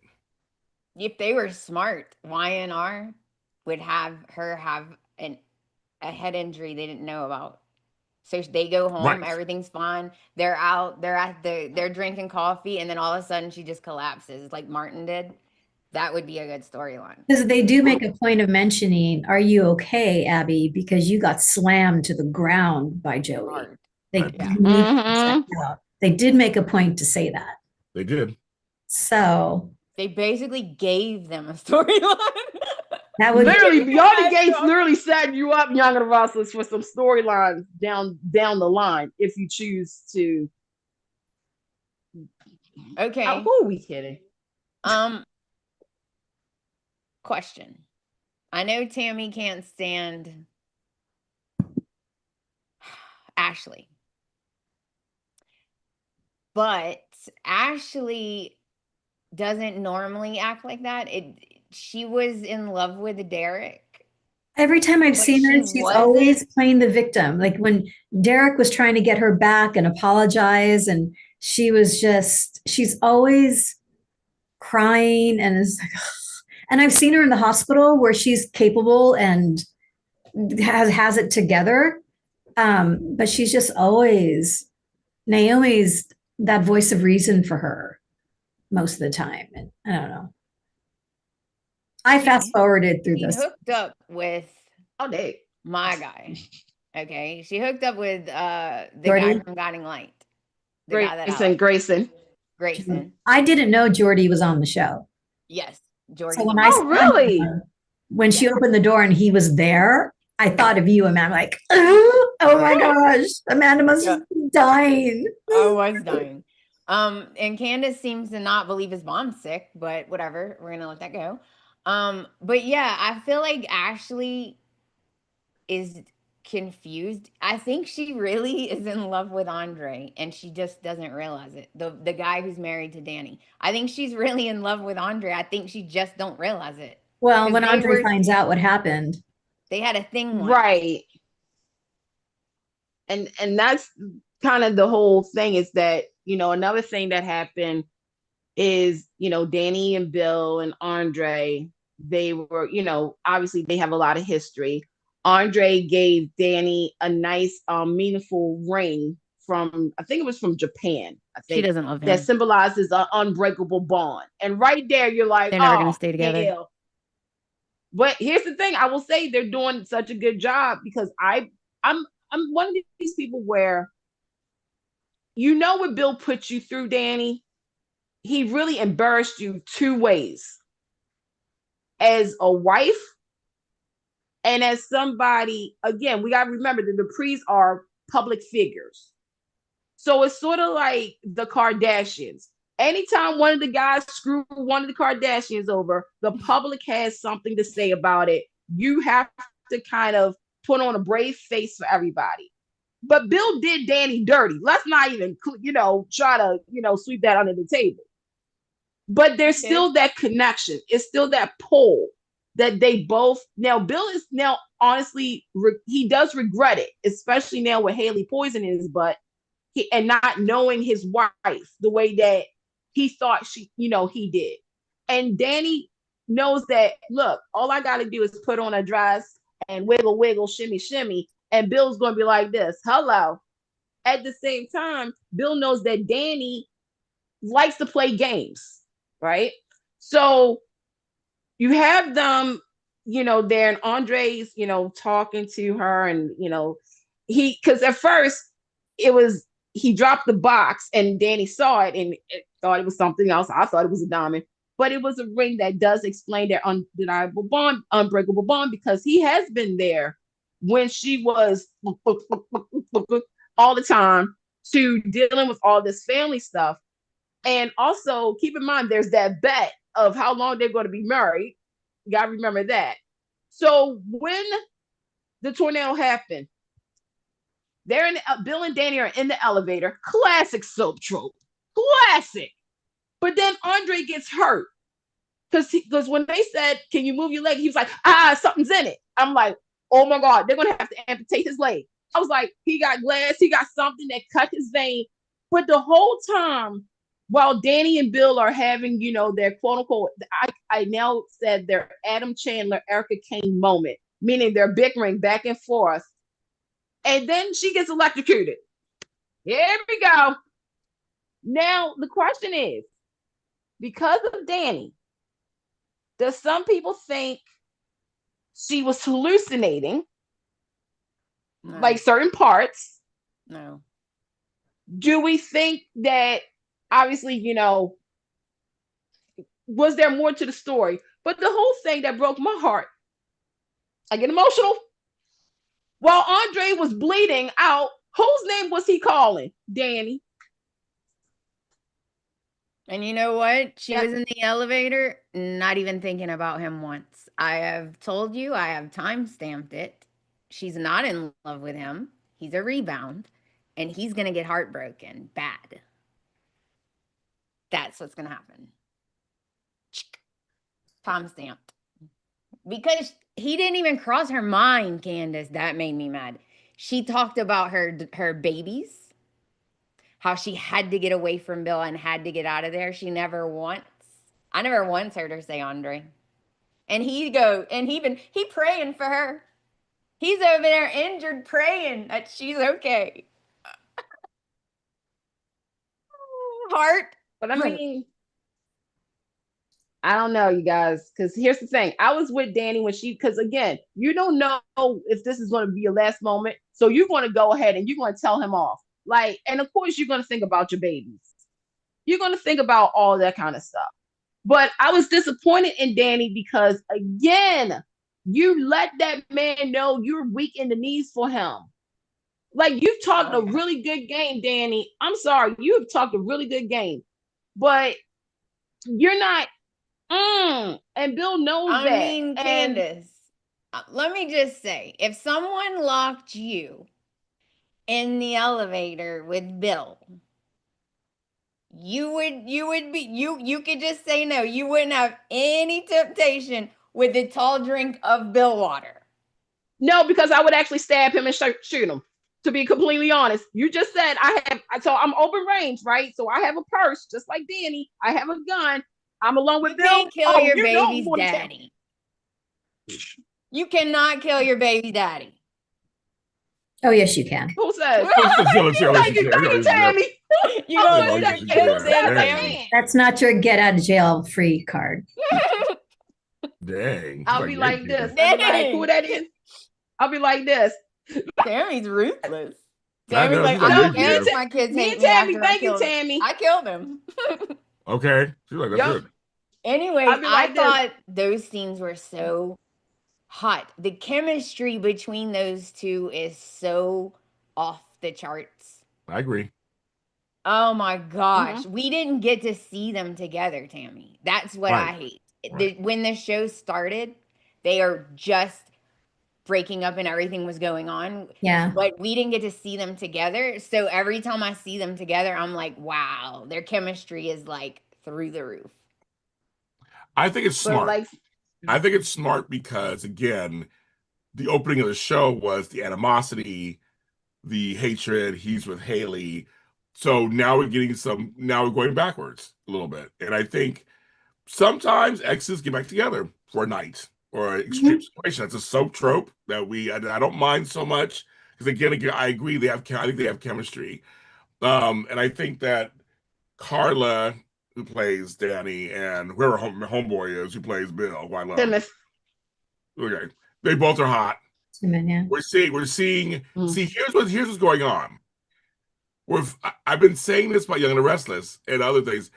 We're seeing mature people having sex. And we don't get that enough in all these soaps. And so why not? They both look beautiful. They're in a weird position. There's this extraordinary circumstance. You know, when you're in a certain circumstance, sex is always on the mind, like somebody said in the chat earlier. And I thought, how she was hiking that dress up. Okay. Please. I loved it. I thought, yeah, I'm in. I'm sorry. And if you're a dude, I'm sorry. It's going to come up. There are two favorite moments.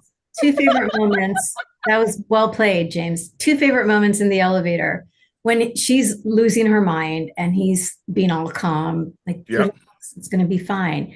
She yells at him, "We are in a tin box in the middle of a tornado." Yeah, I know. I love that. Like, that was freaking brilliant. That was. And then there's a scene where she's standing up and she's got her back against the wall and he's on his knees for some reason.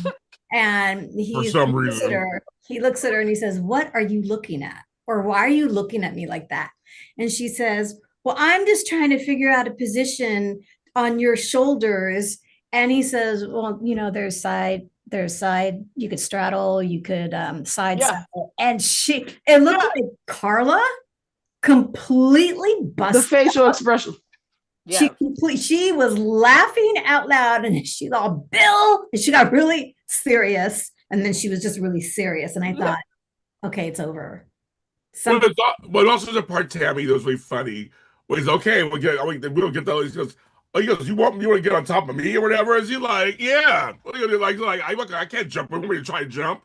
And that made me laugh too. It was like their dialogue was really good. It was. Because he's like, what are you going to do when you get up there? Really, what are you gonna do? Are you gonna tell me? Right. He's like, what if the electricity comes on and then you get smashed? He's like, what are you gonna do up there? But it's also in character. Danny is not. She's impatient. Yes. Danny is taking charge. She's not a girl just sits there. She's our Erica Kane, and she's just kind of like that's her role. And the chat, I know the chat is just like, oh my gosh, her self-esteem. That all goes out the window, bitches. Yeah. I'm sorry. We're in an extraordinary situation, and you guys used to be together. You loved each other at one point. There was sexual chemistry at one point. That nobody cares about your dignity, self-esteem. Nobody gives a fuck about that. We're talking about chemistry, sexual chemistry. That's what these subs are about. I was like, Danny, she can regret it later and all that stuff. But it's like right now, it's hot right now. And that's the whole point. And Danny said to Bill, just before the elevator doors open, she says, "We both know what that was." Right. You're not dumb. Grown-ass adults. We both know what that was. Yeah. We're not saying anything to anyone. You go left, I'll go right. And never the change. She got it. Yep. And the show wise, because the show showed us Meanwhile, he's not the only one who's bad. Haley over there making out with Kyle across the ballroom, or whatever. So it made two great scenarios because Bill and Haley, their marriage is it's doomed. Obviously, it's doomed. But also shows, did Danny marry Andre too soon? Is also did Danny it's great conflict, and that's right. Sure, Samantha, it's a win for Bill, not for Danny, probably. But the whole point is, whether it's good for her or not, it felt good at the time. Yeah. And I think that's kind of the point. I mean, it had nothing to do with logic. It had nothing to do with, all this stuff. They can show the fallout for all you guys. Show the fallout. But I loved it. I'm sorry, I loved it. I thought it was good. Edward said, "I couldn't say no to Bill either." That's right, Edward Gately. I couldn't say no to him either. Shit. It's soapy to the point. And again, this is why I wish. I'm just gonna say it. To General Hospital, Days, to Young and Restless and Bold. I need by the end of the year another event like this, like a weather related, because you have so much story that comes out from these kind of storylines where everybody is mixing it up with other people, and there has to be an outcome to something. There has to be something to set off another chain of events, because now it's the whole, while Andre could have died, Danny and Bill was doing their thing. At the same time, you got Haley over there with Kyle, who could, please let it be a flashback scene. I will pay to write it for them to have smashed. So there is a baby that Haley can pass off as Bill, because Bill and Haley are probably going to get it on because they almost lost their lives. But we all know that Haley is poisoning Bill, who could be, probably not his swimmers to swimming. That's probably one of the side effects. But you could have that. And also, I am hoping the video equipment was broke, because that's the only way that Andre is going to find out. That's what I thought too.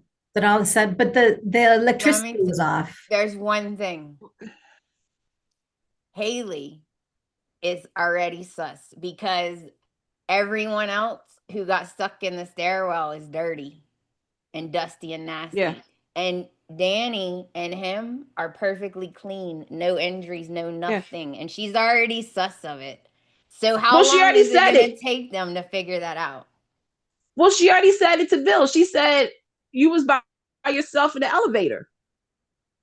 And Haley knows that's not true. So it's like, again, you have great buildup. And again, the assistance of Young and the Rustlers. I must, again, like we said before, it was a smart way to bring additional viewers to watch Beyond the Gates. And I do want to see the ratings. I want to see the ratings coming out. And I think they're trying to bring Beyond the Gates people to YNR also.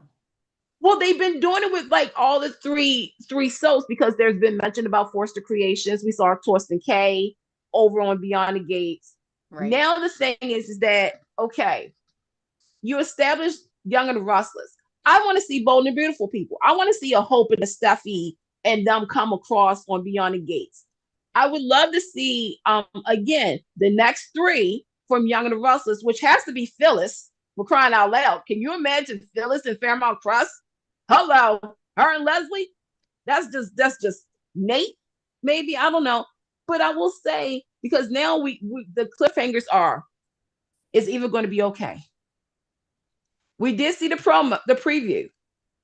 Homegirl said, I don't want to be a match, but this goes back. So Tami, I don't know if you know the theory about Eva. There's a theory that Eva and Kat are twins, which some people have let go. There's also speculation that Eva is really not Ted's child,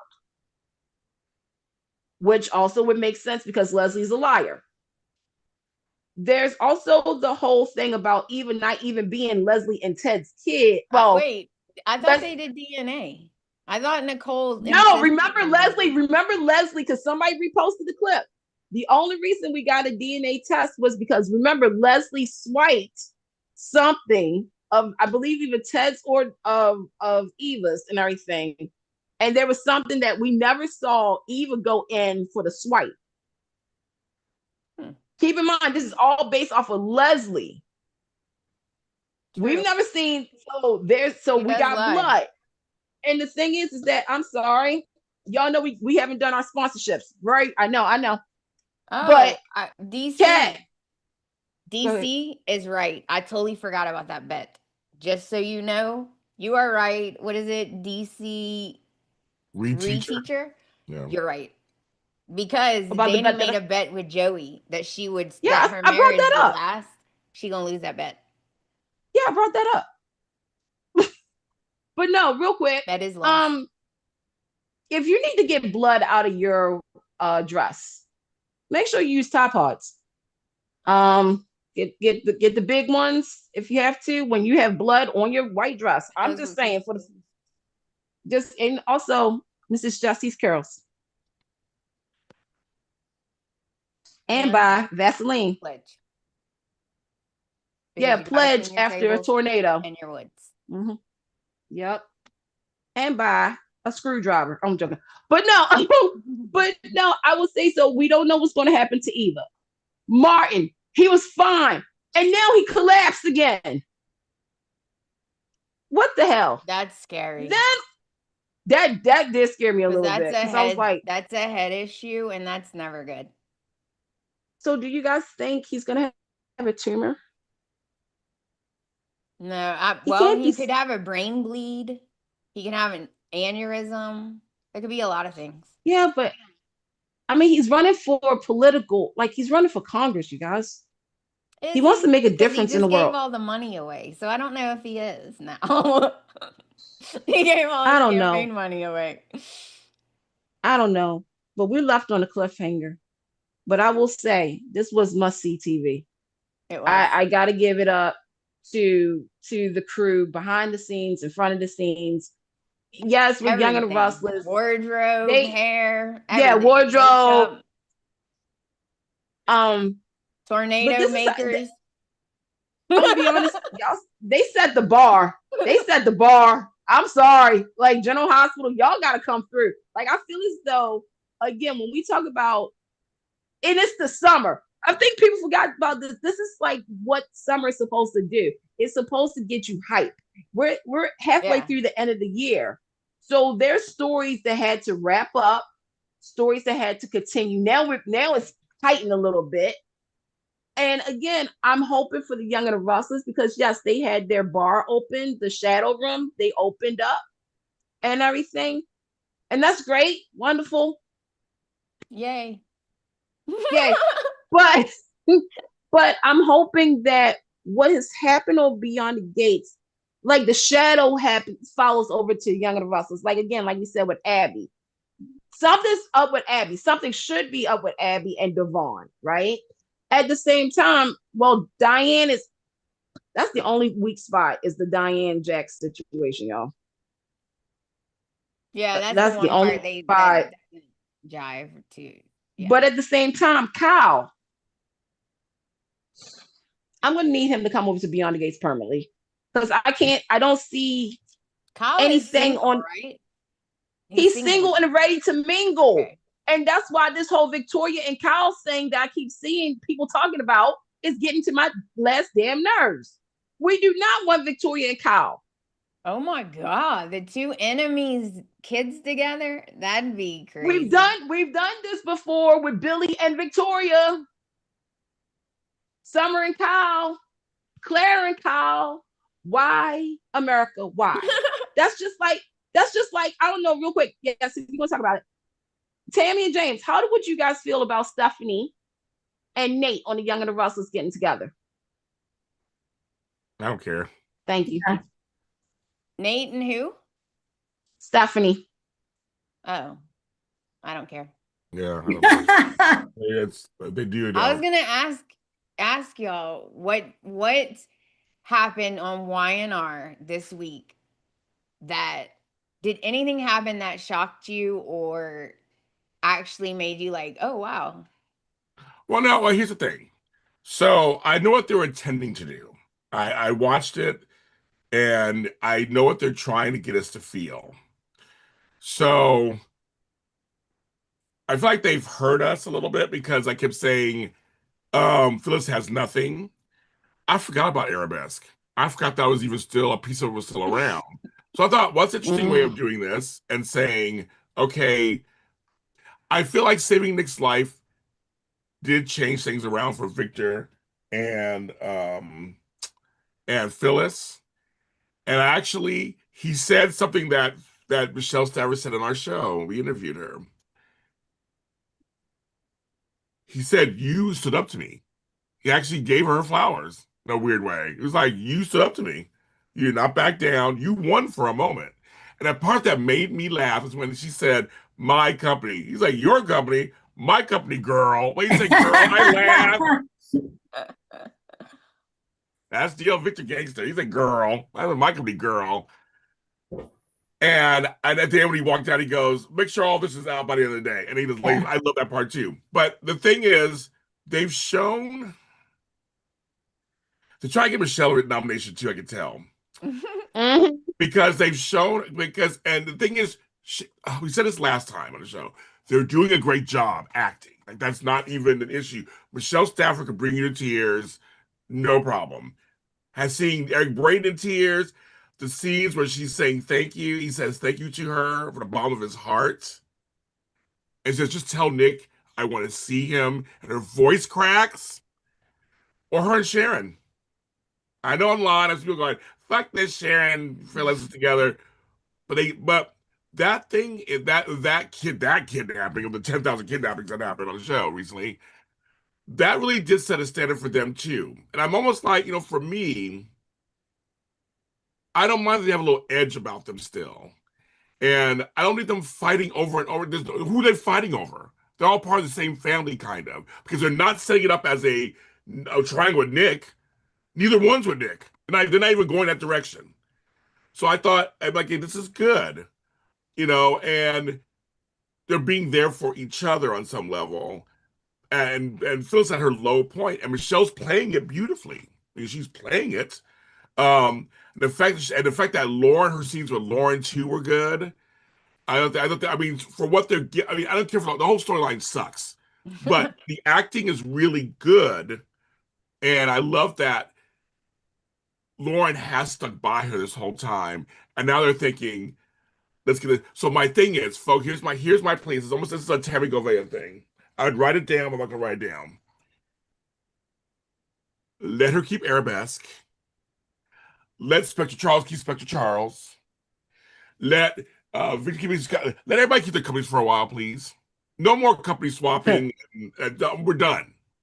Please let them keep their shit. I know it starts getting confusing too. It does. I'll be like, wait, who owns that? Right. And then my only other thing I want to say too is that because the writing is so bad. Sorry, guys, it is. Who would think in God's green hell that Lily would think that Billy just be okay with giving Chancellor to run by Kane? Oh my God. That whole scenario. Well, I was going, I'm like, Lily, have you met him? Do you know who he is? Do you know what's been going on this whole time? I thought it was behind you. And her potting out, her and Kate, come close, I gotta tell you something. What in God's green hell is going on? I don't even understand what's going on. When over here, we have Audra, who should be a vixen, who should be a driving story, who should be, I mean, she has chemistry with everybody, men, women, everybody, don't matter who she is. Furniture. She should be running story, and she not. And then you got Victoria and Sally, I guess, kind of being cute to each other because the baby. Well, then get upset about you should apologize to Billy. Why would you think Victoria would even believe that? Like, there's some things they're writing that I'm like, but the acting, I just say the acting is all good. Everybody's doing some good acting. I can care less about the fuck. What's that name of that club? I can care less about that. Whatever. Yeah. I can care less about Matt. I did tell Matt Kane though, it was really funny. Matt Kane. So I actually texted him. He said that was funny. I said, you got a little shout out kind of. It's Matt Kane, who's a PR person at Y&R. And Kane spelled differently, but it's kind of funny. It said Matt Kane. That was kind of fun. that again, it's all there's no one cares. Right. So I mean, that's like my thought about it. I mean, I watched it. There's some good performances happening, and I will give a shout out. The one bright spot of the whole week, and I was crying because I've been through before. Nick and Nikki at the speaker thing, the leading up to it, them going there. I felt every inch of Josh did such a great job of Nick's nervousness, hesitation. I went there with my stepmother. I went to her one of her first meetings. I did that, and so I know about meetings and everything, and it was very well done. And I thought, wow, that's one of his scenes for his Emmy submission, also obviously, but it was very done. So I will give points to that, and that's it. Ladies, go. I don't have that much. I just was so livid because I actually like Lily and I don't understand what's happening, but I was so livid since I've been watching this show.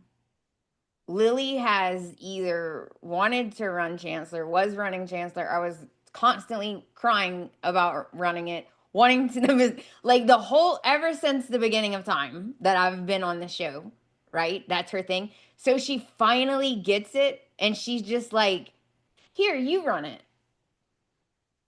Are you serious? Like after all, I was like, I can't with this. After all that, she's like, "You know what? I'm going to stay at Winners now. You run it." I was like, I can't with this show. I was like, I'm so confused now because that's all she wanted. Mm-hmm. And I thought she hated Kane. Mm. Did she forget? She did. Like she did forget. I don't get it. And I'm scared for Nikki too because she's sick. I think I don't know what's going on, and that makes me nervous. And I think that her sickness is going to get her and Victor back together. And I did feel sorry for Peg Leg Nick a little bit. I did. Because that's nerve-wracking. I don't really care about Victoria and Sally. I didn't even think they were friends. And I agree with everything else you said. That's pretty much all I got. Like nothing really crazy happened. No. Who wants to go next? I'm gonna say the following. I'm gonna try to be I'm gonna keep my positivity flow that I've had all for the last 2 hours with this show. You know, I can't do it. I just thought about it. Okay. Young and the Restless, I see with the Kane, for those who, now with the Kane and Chancellor thing, this is actually rooted into the history. Because in Catherine's will, Catherine did want Kane to run Chancellor. Okay. This is many moons ago. The problem is that has Kane earned it? Has he earned the right to run Chancellor's Industry? Hell to the no. Should have gone to Nikki because of the history of Catherine and Nikki? Yes. Lily versus Victoria. That was one little spark that I was like, okay, now I've been asking for this because Lily is privileged. Her and Victoria both are cut from the same cloth. But then I thought about it. I was like, no, I don't want it anymore. Look how quickly that happens, right? Here's my big issue of the week. Adam, Billy, baby, what? Okay, I'm sorry. I know that Delia, her passing was really hard. Her death was really hard. And Adam, when you heard that Sally is having a baby with Billy, all of a sudden you're baby fever with Chelsea. First and foremost, where are the following children? I need somebody. Tammy, maybe you can help me. Where's Christian? He's invisible. Where's Connor? He's not even real. He's just invisible. Oh. That's a figment invisible. Of their imagination. Just like Kane's son Sam. Okay, got it. Because I'm like, y'all talking about babies because are you jealous of Billy? for getting his life thing. I'm so confused of what they're trying to do with Adam and Billy, y'all. I really am. Yeah, because they can't be friends. They can't, because I don't expect them to be friends. Right. I don't expect, but here's okay. It's been what, 10 years since Delia's passing, correct? We've gone through I just watched it the other day, so it was a little less than 10 years. Yeah, 10 years. Okay. So between Adam and Billy, both of them have something similar. They're not really well respected in their own families. Okay. They try to create their own identity. Okay. They've been through the same women. Okay. They've been each other's counterpoints. They've been here and there. At what point, Young and the Rustlers, and I'm being dead serious, are you going to stop acting like they're children and start plotting them to take over for when Jack and Victor are retired and eating some bonbons? Instead of, well, I just think, I want a child too. Like, you ever think about having another child with me, Chelsea? Y'all don't even take care of the child that you got right now. Christian was home with the fever, they said. That kid's he was with the babysitter. How old is Christian? How old is Christian? Isn't he 13? 32. 32? Okay. Why not? Shit, why not? Why not? And then, you know what irked the hell out of me this week, y'all?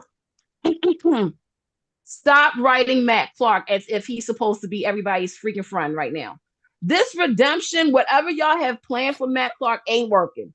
Okay, I'm sorry. It makes me laugh every time. But that's Roger. That's the thing. Roger is a comedian. He has good comedic timing with his performance. And if you've been watching One Life to Live to As Well Turns to, General Hospital, you know that Roger is that person where the material can suck, but he's going to do something to get it engaged and make it funny and be like, hey guys, like, I wish he was another character. Yeah, none of it makes sense. If you hate him so much, why would you have him at your ranch? Like, none of it makes sense to me. I don't understand the storyline.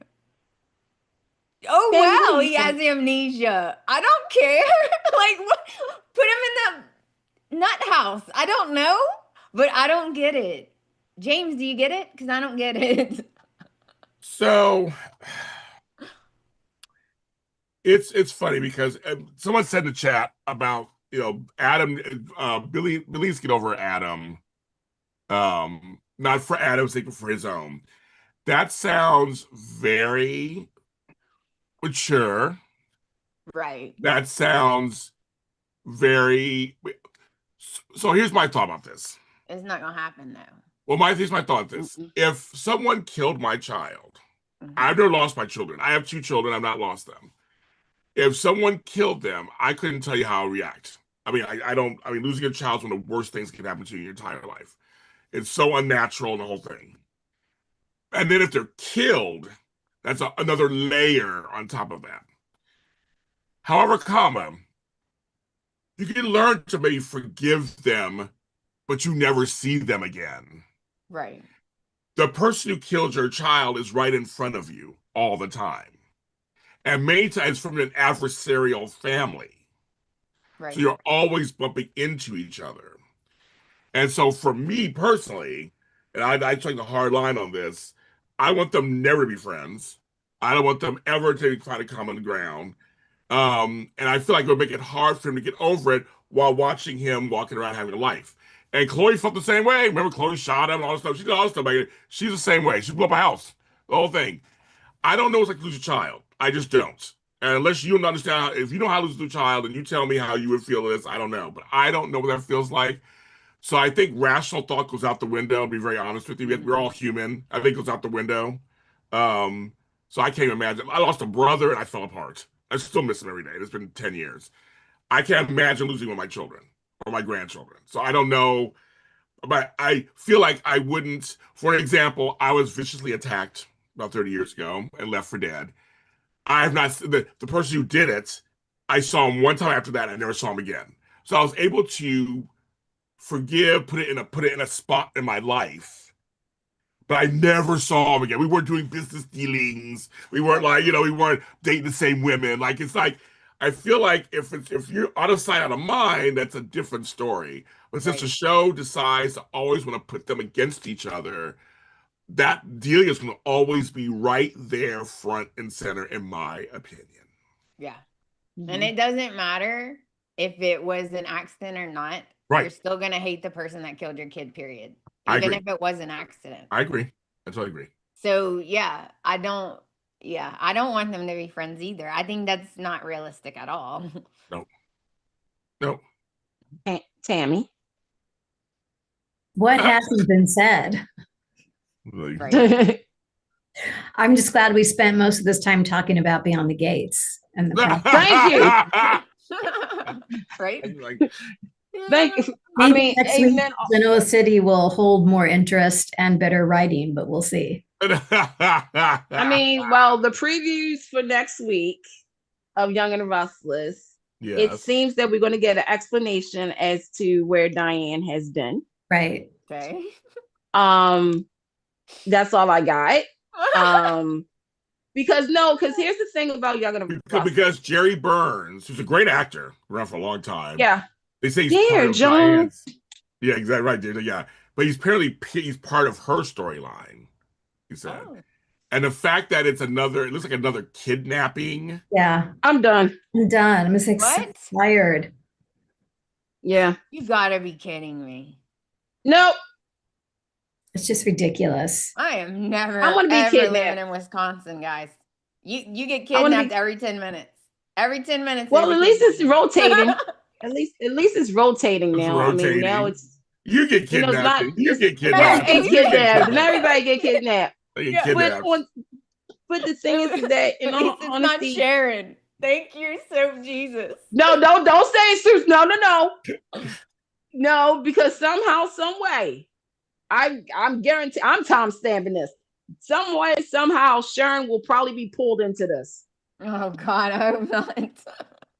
Okay, so I'm sorry. 70 people are watching, 70, and we've just hit the 2-hour mark. We're gonna start wrapping this up, kids. No, it's like the afternoon now, and I gotta eat.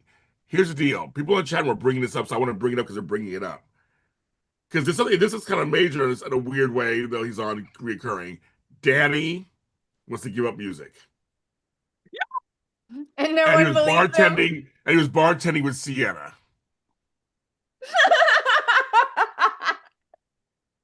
Okay, I'm being dead serious when I say this.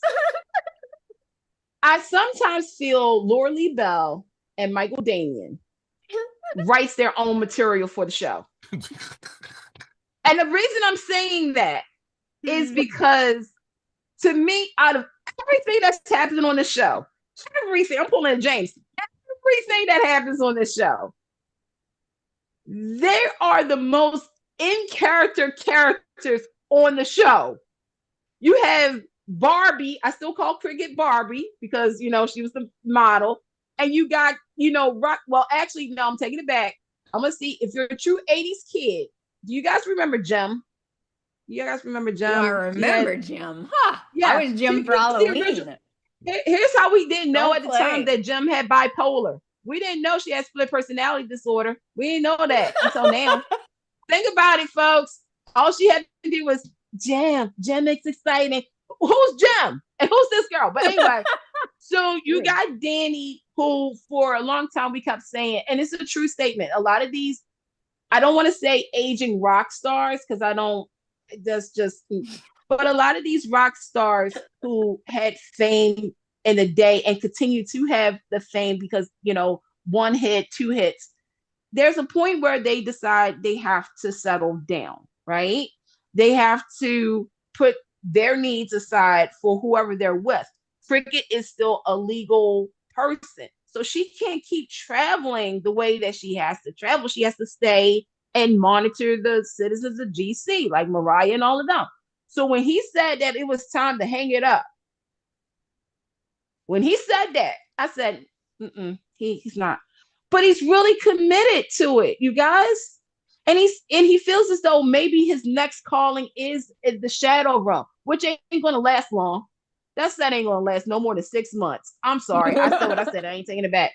It's a nice set. Don't get it twisted. I like how everybody was vibing. I was like, oh, okay. I don't know what Claire's dance was, but I was rocking with it.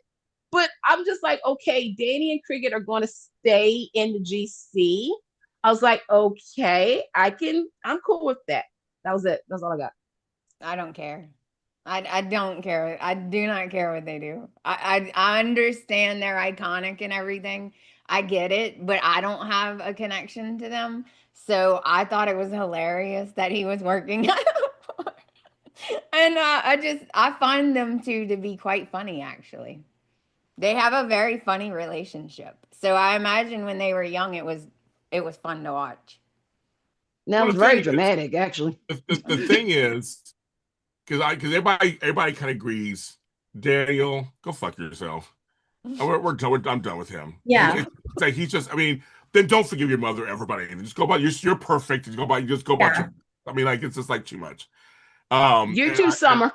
Yeah, and Summer too, but she's off camera at the moment, so it's like okay. But with Daniel, every time he shows up, it's just like I get what she's saying. Like just I'd rather have Summer than Daniel on there. Well, either way, it's just they're not forgetting their mother. Rather have him either. Get over yourselves. We're done. He's a sad sack all around. And so I was worried about you, Dad. Grown ass man, rock star. He's fine. What are you worried about? So Daniel has no life whatsoever, and it's just that's the way they're writing him. It's just Poor Daniel. but Danny and Cricket, I'm kind of with you, Amanda. Because they're kind of funny. I mean, it's like, and now that I've met Laura Lee, I just fell in love with her. Now she can't do no wrong for me. I just love her. I love you, Laura Lee. I love you so much. Okay. And she was so nice. I mean, she totally let me fan all over. I love it. It's just kind of like they're coming in and out. I mean, they're not on for any serious stuff. It's whatever. And whether he's a rock star or not, it's not going to really change the needle at Y&R. It's like, I give them credit for keeping them both on the show off and on when they come on. Yeah. It's like, they're like Doug and Julie on days. Yeah. They bring them back. They go on a cruise for a couple of years, come back. Why not? They always on a cruise like for a while.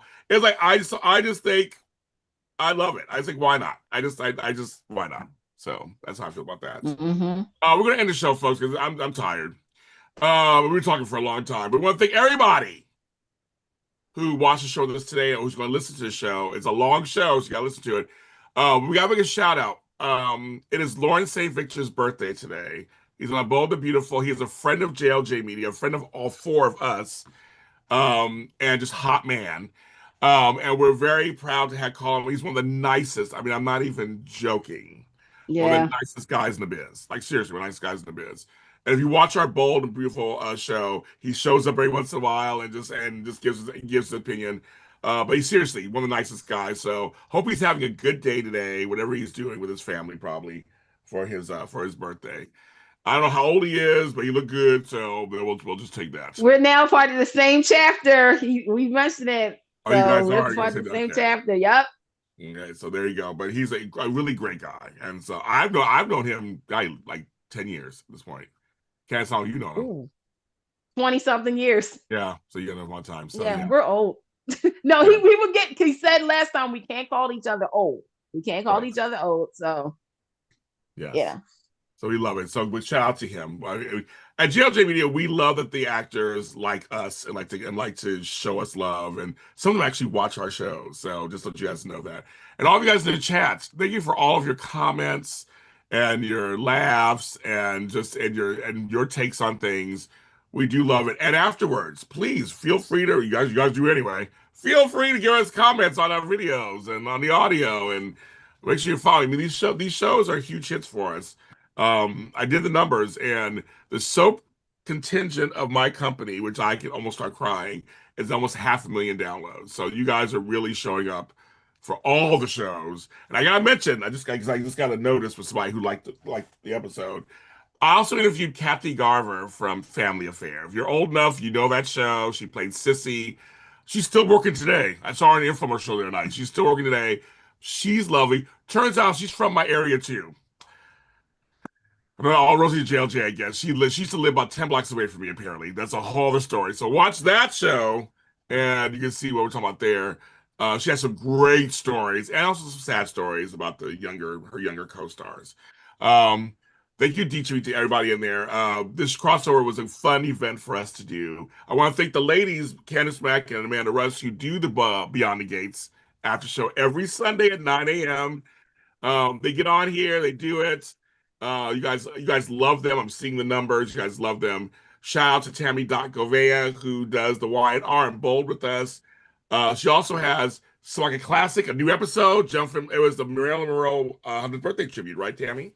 Yes, she turned 100 this year, so we did a special show all about her.